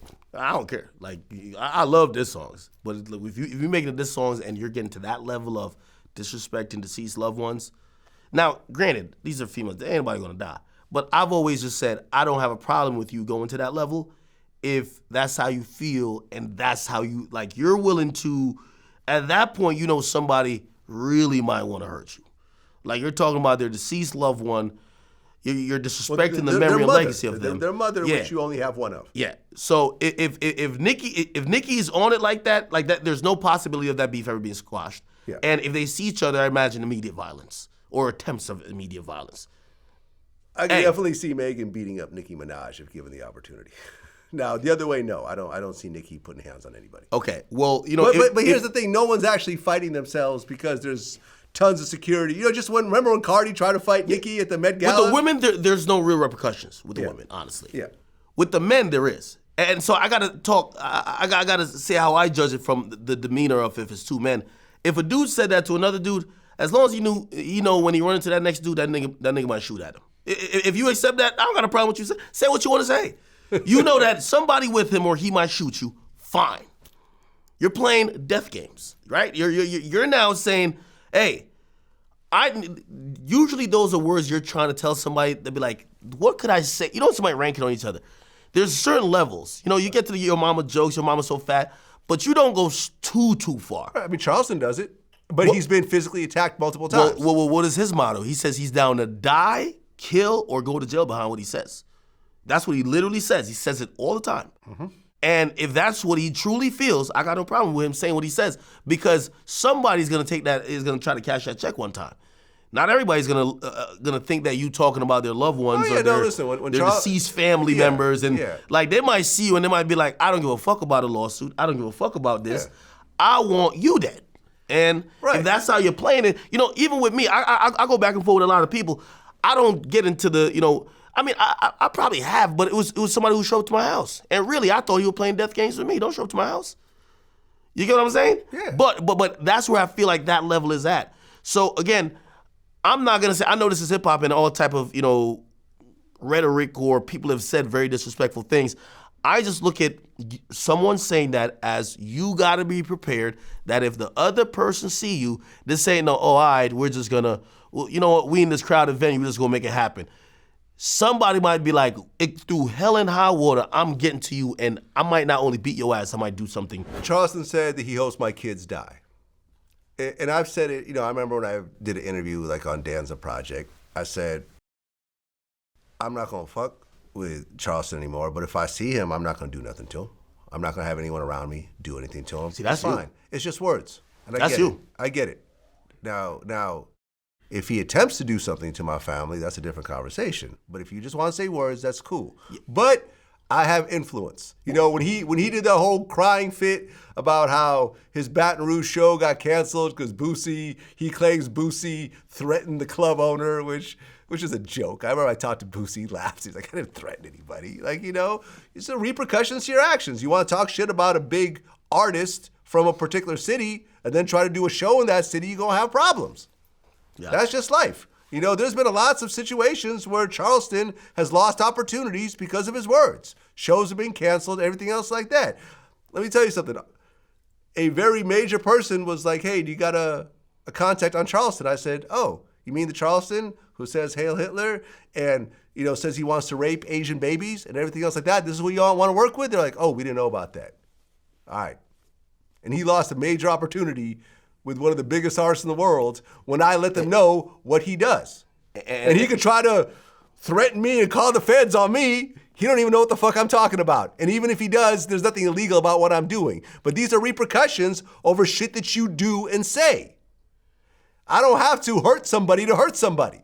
Yeah, you know what I mean? I have my own influence. And I would say, I think for people like me and you, right, because we're in media, and part of what we do is, you know, have conversations and, you know, we speak for a living, is that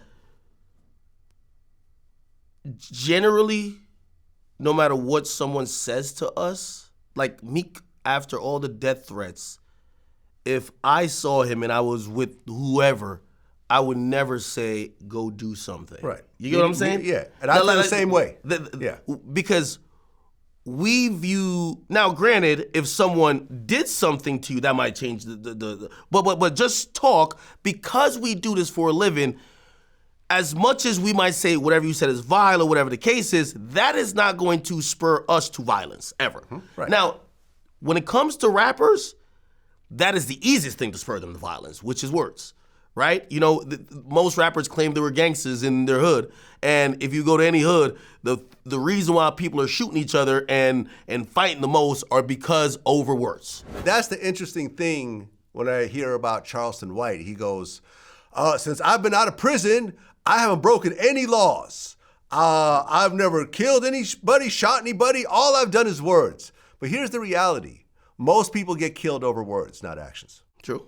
Most people die over words. Yes, sometimes it is actions, but that's the minority.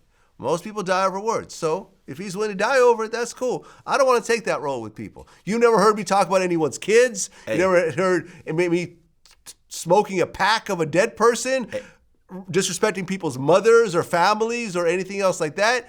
If I respond to people, I'll respond to them. I think that Charleston, though, has gotten a reputation already. I don't think no rappers want no problems with him.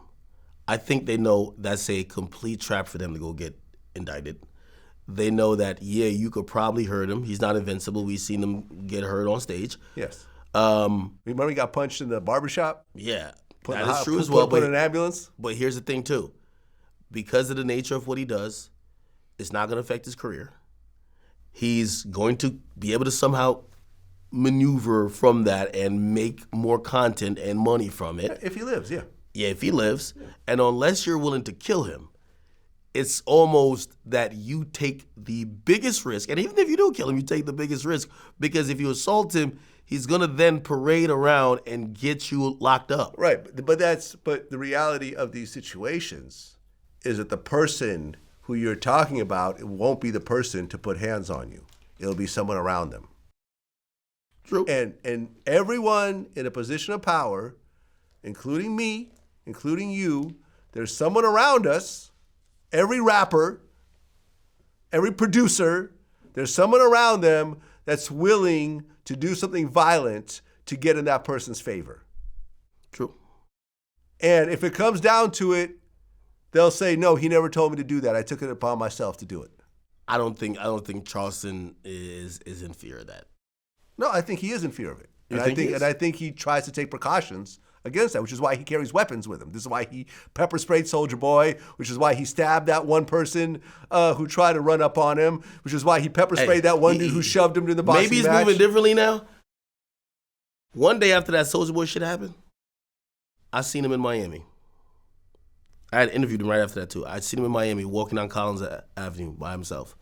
and I literally pulled over in the crosswalk, and I said, Charleston, what the fuck are you doing out here alone? Yeah. I was like, yo, you're talking crazy online. You need to move a certain way, and he kind of had like a little reckless, like, yo, I don't give a fuck. Like, hey, fuck these guys. Listen, I understand that Charleston is a jail guy, and he was able to survive as a small little man, but then he lost an eye in jail as well. So. Wait, how did he lose his eye? I never know. I don't know. I'm assuming he was in jail. I don't think he lost it before he went to prison. Wait. I'm assuming someone knocked his eye out. No way. Stop it. He's missing an eye. You do know he has a glass eye, right? I know, but I think it was probably like some like genetic health. Oh, stuff. I don't know. I assume someone knocked his eye out. That's what I assume. Before I started this interview, I go into my members section. I go into my community, and I occasionally will say, hey, what do you think I should ask Akademiks in my next interview? And someone said, and I looked this up, did you accuse Biggie of being bisexual?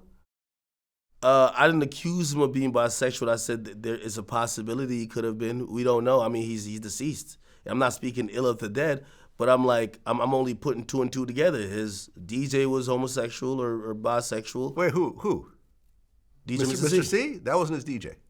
Oh, what was it? Mr. C discovered Biggie and brought him to Puffy.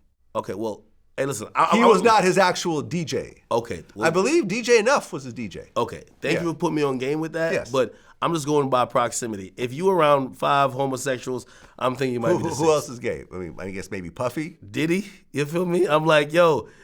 Then I'm looking at some of the lyrics, and I'm like, yo, you look so good, I want to suck on your daddy's penis. I'm like. Daddy's dick. That's actually, that's a Richard Pryor line that he adopted. Richard Pryor actually said that in a comedy special. Yeah, but Richard Pryor was gay too. So it's like, bisexual, you getting your inspiration from a gay man found you, and the other guy is having freak-offs with men. I'm just saying, like, in the midst of it, it might, again, I'm going to be honest with you, and I don't say that to, like, make anybody feel like I'm trying to downplay his legacy or nothing like that. Even if he was gay, so what? Yeah, so what? I actually feel like it's sad that guys that may have been homosexual from that era had to act even more macho and couldn't just be honest about the shit. You feel what I'm saying? So that's what I'm trying to tell people. I feel like the most homophobic men are in the closet men. Well, I think I've always felt this way. I think of yesteryear because it was so, like, these days, bro, it's a come up to be gay. I know, right? Look at Lil Nas X. Yo. Yeah, listen. But I will say this, because I remember I interviewed C. Gutta, right? And there was this line, I think in What's Beef. He said, don't you know my man C. Gutta kidnaps kids, fuck them in the ass, and throw them over the bridge? Right? That line, right? That's Biggie. That's Biggie. Yeah. Right? And I remember I talked to him about that line. And he said, yeah. He said, I said, what'd you think when you heard it? He said, when I heard that line, I'm like, what the fuck? You turned me into a gay child molester. And I was like, how'd you react? He said, I was furious. The song What's Beef? Where he said, don't you know that my N-word gutter fucking kidnap kids, fuck them in the ass, throw them over the bridge? When you first heard that, and I know it's not true. I know it's not true. But when you first heard it and you knew how big of an album this was about to be, and did you hear it before it came out? Yeah, hell yeah. I was in the studio. Okay, so y'all in the studio. And this nigga he ain't talked to me. I ain't talked to him for like 2 weeks. Like, we stayed in the same crib and we would like do everything, the same thing together, but I just wasn't speaking to him. Like, it was just like, it's crazy. It's like, all right, if you got a brother and you in the house with your brother, y'all got to do everything together every day. Y'all got to get on the bus together. Y'all got to go to school together. But y'all got beef. So y'all not talking every day, but you in the car with him every day. We eating every day. You know, we still doing everything every day, but I'm just not speaking because I was so tired. I'm like, yo, bro, you gonna have dudes thinking I'm a pedophile, first of all. I just came home from jail. You know what I'm saying? So I'm just like, I already know where dudes' minds will go. Cause if you throw something in the air, just like when I pointed out with the Pac thing, if once he said something and then Big made that song, everybody automatically assumes it's about him. So they saying, oh, this dude came from jail. He fucking, oh yeah. That's his thing. He said, but the thing with Biggie is that once he lays down a verse, no force in the universe can make him change it. Once he says, this is my verse, and let me tell you something. They were roommates at the time. C. Gutter was living with him. He said for 2 weeks, they would not speak to each other. They'd walk past each other in the same house. I wouldn't talk to you either if you fantasize about gay butt sex and we roommates. Like, what? How does that cross your mind? But anyway, no, again, for the. But I think with Big, honestly, it was shock value. And listen, gay acts are shocking. And I think with Big, it was shock value. And by the way, also one of the reasons of how I came to this conclusion too is like, I don't know if Diddy gay, but there seems to be, where there's some smoke, there might be a little bit of fire. You know what I mean? And I'm gonna be honest with you, I feel like his sexuality, he could have never been honest about that. I think he always had to act like a playboy. True. And whether it was maybe it was more complicated than just saying he was homosexual, maybe he was bisexual. I don't know what he just couldn't be honest because it came from the 90s. Like people weren't trying to rock with that. No, you know what I'm saying? It was happening in the rock world, though. There's people like Elton John who were openly gay. Yeah, that wouldn't have happened in hip-hop. Yeah, hip-hop, no, there were no gay rappers. Like, yo, that would have fucking, like, they would have ostracized him. They would have kicked him out. Right, like, right. The F word was being used in a lot of songs. His own artists wouldn't fuck with him. Like, you know what I mean? Like, the music industry, like, these days, when they get an artist these days, they trying to see if that guy is kind of fluid, man. Like, yo, you down to maybe do a dress later, paint your nails, rock a dress. Yo, look at Playboy Cardi wearing a goddamn thong. Nah, it's not a thong. I heard it was a bodysuit, though. With a thong as part of the body. It was like a body. It was a Rick Owens bodysuit. It was a limited edition. Like, you gotta. I'm serious.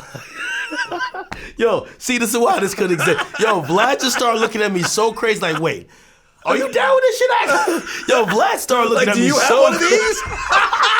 Are you wearing one under your clothes right now? Let me see it. Yo, you see it? Bodysuit. Yo, you see it? Come on, take your shirt off. Yo, you see it? That's what I'm telling you. So people can live their truth, but yeah, no. Like, no, with the Cardi community, you know, his fan base says, nah, it was a bodysuit. Some people say it was a thong. The kicker of it all was when his baby mama, Iggy, has chimed in and said, who rocked it better? You get what I mean? And I was like, damn, ain't that a bitch? Are you saying it's this thing right here? Yeah. This does not look like a male piece of clothing. No, I'm not saying it is. You know you didn't get that in the male section of the store? Yeah. You know what that is? Yo, I ain't gonna lie. The craziest thing about that is like, I'm just like, you know you gotta put it on. I think them things be having a zip like underneath, so he gotta like lift the balls up and raise his leg and pin it. It's just crazy. Come on, man. Hey, you know what's crazy? I always say this. I say, yo, Cardi's a genius when it comes to controlling the internet and the media, but not really being present because he's not the guy who's loud and he's not going back and forth like Meek Mill. I have a relationship with Cardi and no Diddy on that relationship. Extra no Diddy, you know? But like, me and we talk. Do you? Yeah. I honestly feel, and I have no relationship. You know I'm on his last album, right? I'm the intro to his last album. Really? Yes. Control. I'm on there. They told me when his album was going to come out. I exclusively announced it on my stream. Cardi calls me and says, yo, your announcement of my album, I want to use on the album. They paid for it or no? No, I'm just like, yeah. Okay, I got it. I was like, yo, I'm on a fucking Cardi album, which he's performed for like 3 straight years. I'm like a legend, you know what I mean? Yeah. And of course, you know, like I already have existing situations with the labels and other stuff, you know, so. I feel, listen, I know Cardi is mad at me because of the Ruby Rose interview where she talked about how he shot at her, where he shot in the air during an argument. And I remember his team tried to send me a cease and desist. Really? And say, oh, it's not true. And I'm like, okay. Number one, we've established that they were in a relationship. We also have established that he was arrested for domestic violence at an airport. So there's a history of this type of thing. I'm not taking shit down. Young, go fuck yourselves. And they left it alone because they knew it was true. So I don't have any relationship with Cardi. I don't think I ever will. And that's fine. And I'm not saying this as a hate thing. I feel like Cardi is the biggest, worst rapper in the world. Nah, you crazy. He's actually on he's on the streak for the best guest verses recently. He got this new voice. Like, he comes up with a new voice every 18 months. And he has his voice that's super deep, no Diddy. And it's on Carnival, #1 song. It's also on, I think it's on Type Shit as well.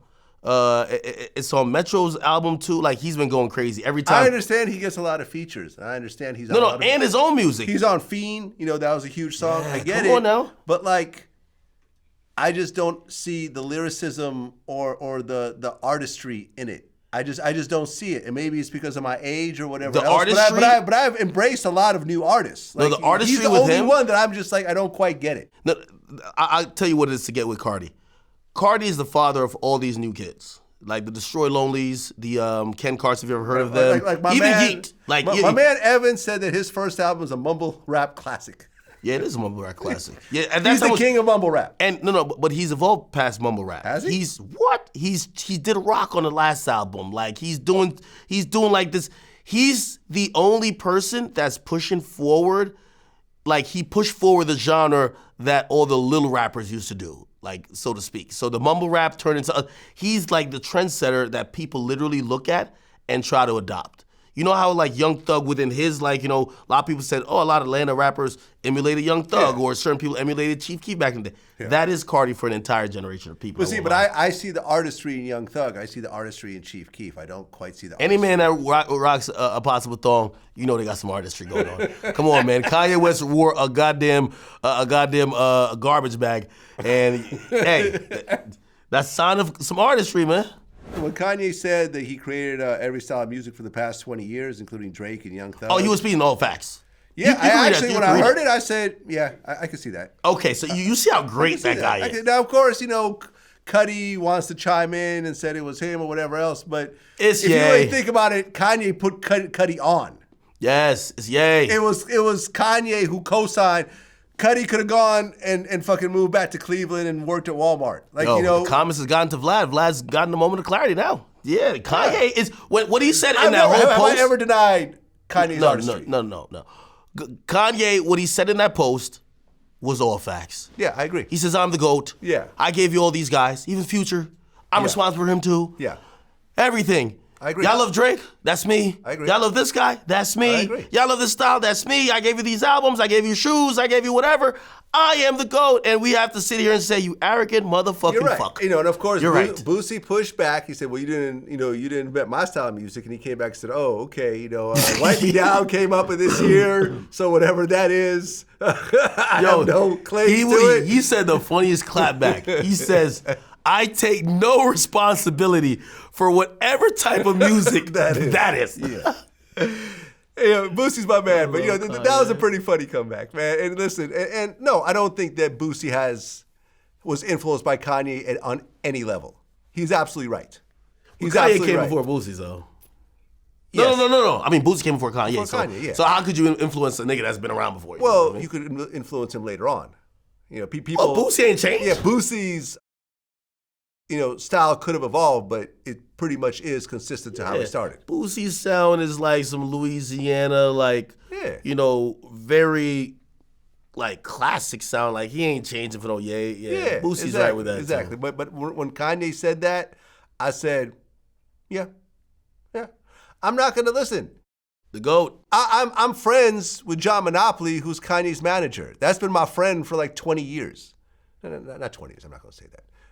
No, actually about 20 years. Yeah, because I knew him back in my mixtape days. Yo, he was threatening to pull up on Cots and that. I was like, oh, shit. Who? John Monopoly. No, he wasn't. Yo, he said, yo, I come to your hood, Dolo. Yeah. That sounds like somebody trying to get some smoke. Nah. What? Nah. Man, nah. what? Nah. I'm about to pull up on you in your hood? No. Because number one, Kai took a private conversation and put it on speakerphone on live. Was it private? Which was foul. Yes.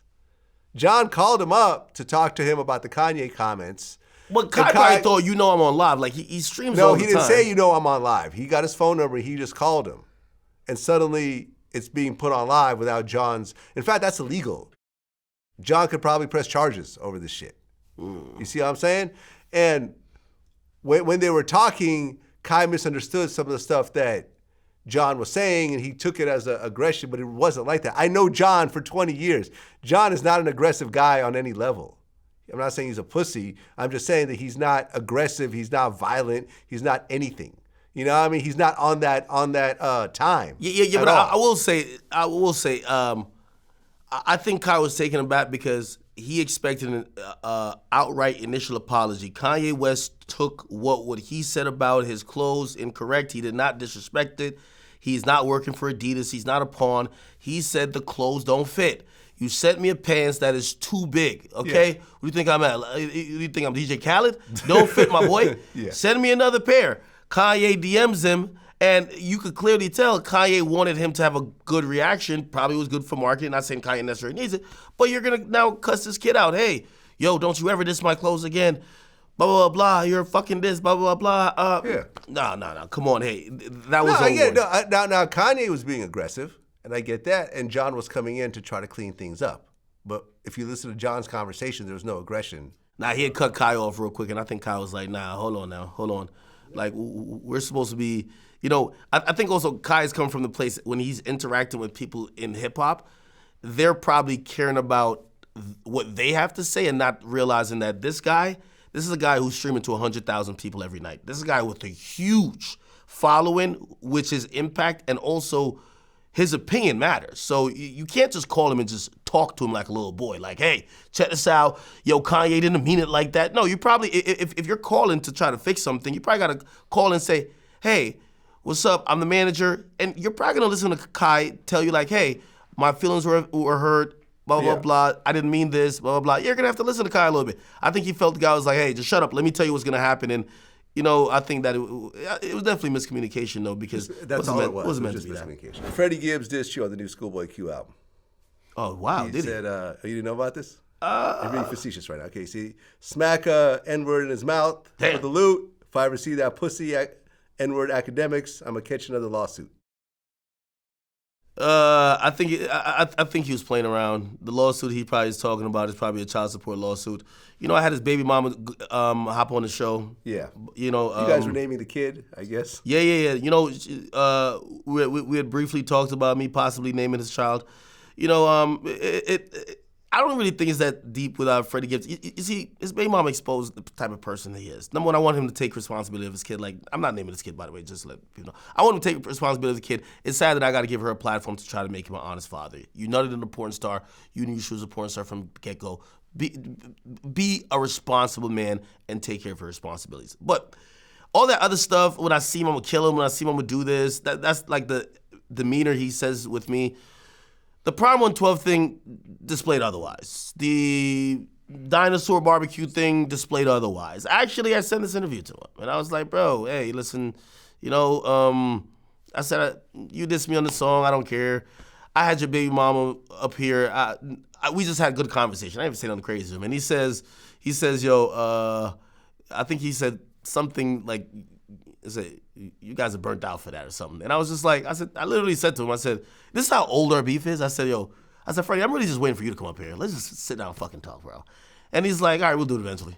Like, really, that's literally what that conversation. There you go. And I will be honest with you, it is going to be a theme that we hate. Like, we're probably still not going to be nice to each other and hate on each other. Yeah. But I do think that as long as I'm not in no situation where I put hands on him and he ain't in no situations that he put hands on me, and we just kind of continue to live these lives that kind of probably don't even interact unless we really want to interact, at a certain point, it's like the Vic Mensa thing. Like, I'm pretty sure we'll sit down. Yeah. And now, granted, I told his baby mama, because his baby mama was like, what do you think would happen if you saw Freddie? I said, what I think would happen is that Freddie Gibbs would probably pull out his phone, so would I, and we would both shout at our phones, try to get the better, yo, look at this bitch ass nigga right here. So, yo, look at Akademiks, fat ass motherfucker. And we would have did that and raced to upload online to look better. And yeah, like, I don't think it's really not that deep. You know what I mean? Number one, I don't think he wants to get arrested. I don't think he wants to get hurt. Neither do I over here. You get what I mean? Yeah. And if you really think about it, right? Like, you saw what happened when he got into it with Benny the Butcher. Yeah. It turned into a very bad, ugly, violent situation. Yeah.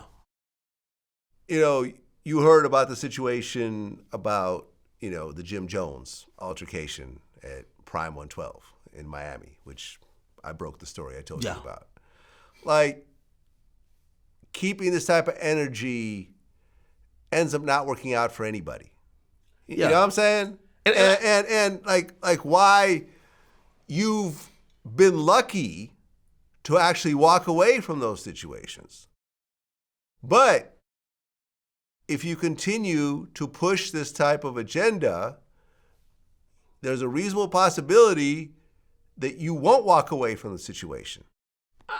100%. And this is not a threat or anything else. This is just the reality, and I've seen it over and over again. I've interviewed people who ended up dying pushing a certain line,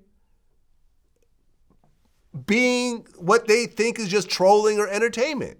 And it's not cool. No one wants Freddie Gibbs to die. I don't. He said shit about me. I don't care. I don't have any animosity towards him. Freddie Gibbs, to me, is like the majority of the rappers who claim they don't like me. I've been using this term recently, which is a Drake line more and more.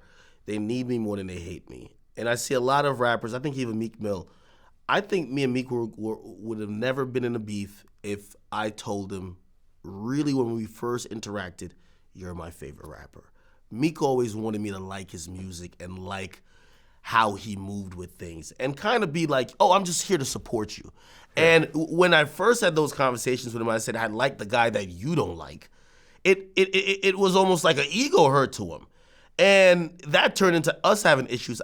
I really think, going back to the origin of the beef with Freddie Gibbs, me trying to have a logical conversation and try to fact check him and say, well, if Jeezy's irrelevant, well, you're irrelevant too. Y'all both sold the same. That, he wanted me, he was watching the show that I was on. You can't hate me that much if you're watching the program that I'm on. But he wanted me to say and echo and co-sign you. You know, I think Freddie wants me to support him. And, you know, me, I don't really feel, like, I don't know who he is. Again, I've been told that I met him before. Yeah, I met him before. Yeah, and then he offered me to smoke, and I was like, I don't smoke. And, yeah, I really think it's a lot about nothing. And this is the true testament of every issue. When you could be mad at a motherfucker for years, and whether you run into them or not, and you still remember exactly why you're mad at them, because a lot of times you forget, like you have to like, yo, I know I don't like this motherfucker, but that's when you realize it's not that serious. And also, you get older. I think Freddie Gibbs at this point, if you were trying to go for the 6'9" ankle, it failed horribly. Yeah. Like, again, and by the way, I don't even mind him. He can always diss me. It's fine. Like, you know what I mean? Shit, I'm kind of in pop culture, and actually I play off it now. Yeah, you diss me, I diss you. I don't give a fuck, right? But I do think he has to think, like, maybe outside of me, like these actual other rappers who, again, they hurt people over words. Yeah.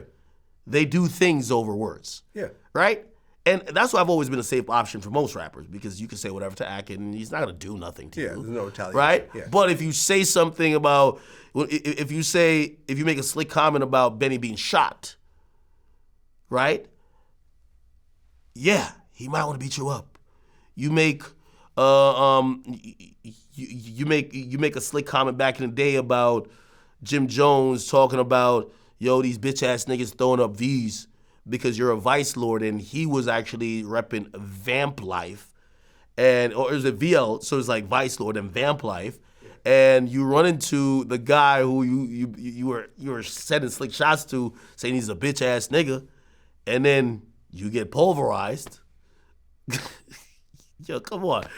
We're all living this existence on Earth. You know, it's the saying goes, 2 mountains may never meet, but 2 men usually will. I've never heard that. Well, hold on. Yo, that's ill.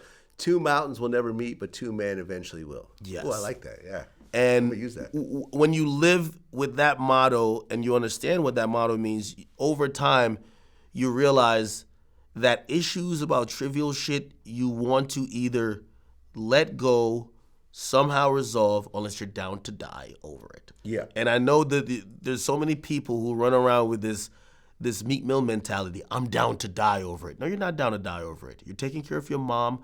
You're taking care of your grandmother. You're taking care of your kids, your baby mothers, your cousins. You're taking care of so many people. You're not down to die. Yeah. Like you're not yo, one of my favorite videos is Soulja Boy saying, yo, I'm down to crash out today. Yo, he's so mad at Blueface because Blueface is saying, yo, he's a punk, he backed out the fight. He's like, yo, fuck this man. I'm ready to die today. Let's crash out. He's like, come on, let's die. He's like, yo, let's die. And I'm like, Soulja Boy, I've been to your mansion in LA. Dude, you live like an amazing life. You got like a little mini skate park at your crib, man. Like you're doing great. Like you got all type of cars. You got all type of things going on for you in your life. You're not going to crash out. Yeah. And also, maybe you instruct someone around you to crash out, but at that point, you're a shitty motherfucking person. And you know something? I feel like some of the best content that I've made are with people that I had various issues with over the years. My favorite interview that I've ever done in terms of me being interviewed by someone else was me being on Drink Champs. Really? It's at like 1.1 million views. Like I look at my interview on Drink Champs, you compare it to like legends like Ludacris and, you know, Grandmaster Flash and most other people. I've gotten more views as DJ Vlad than these legendary hip hop figures. It's because me and Nori have a long history and we had friction at one point. We didn't talk to each other. We had problems. And you got to see two grown, successful men who were friends at one point and who at one point were not. And Nori took shots at me on Drink Champs. And, you know, he wouldn't let people mention VladTV and stuff like that. Oh, we don't talk about that platform. And it hurt my feelings when I heard it and so forth. But we actually got over it and we talked about it. And he really did sincerely give me my flowers and let me talk about my story. And it was a very dope interview.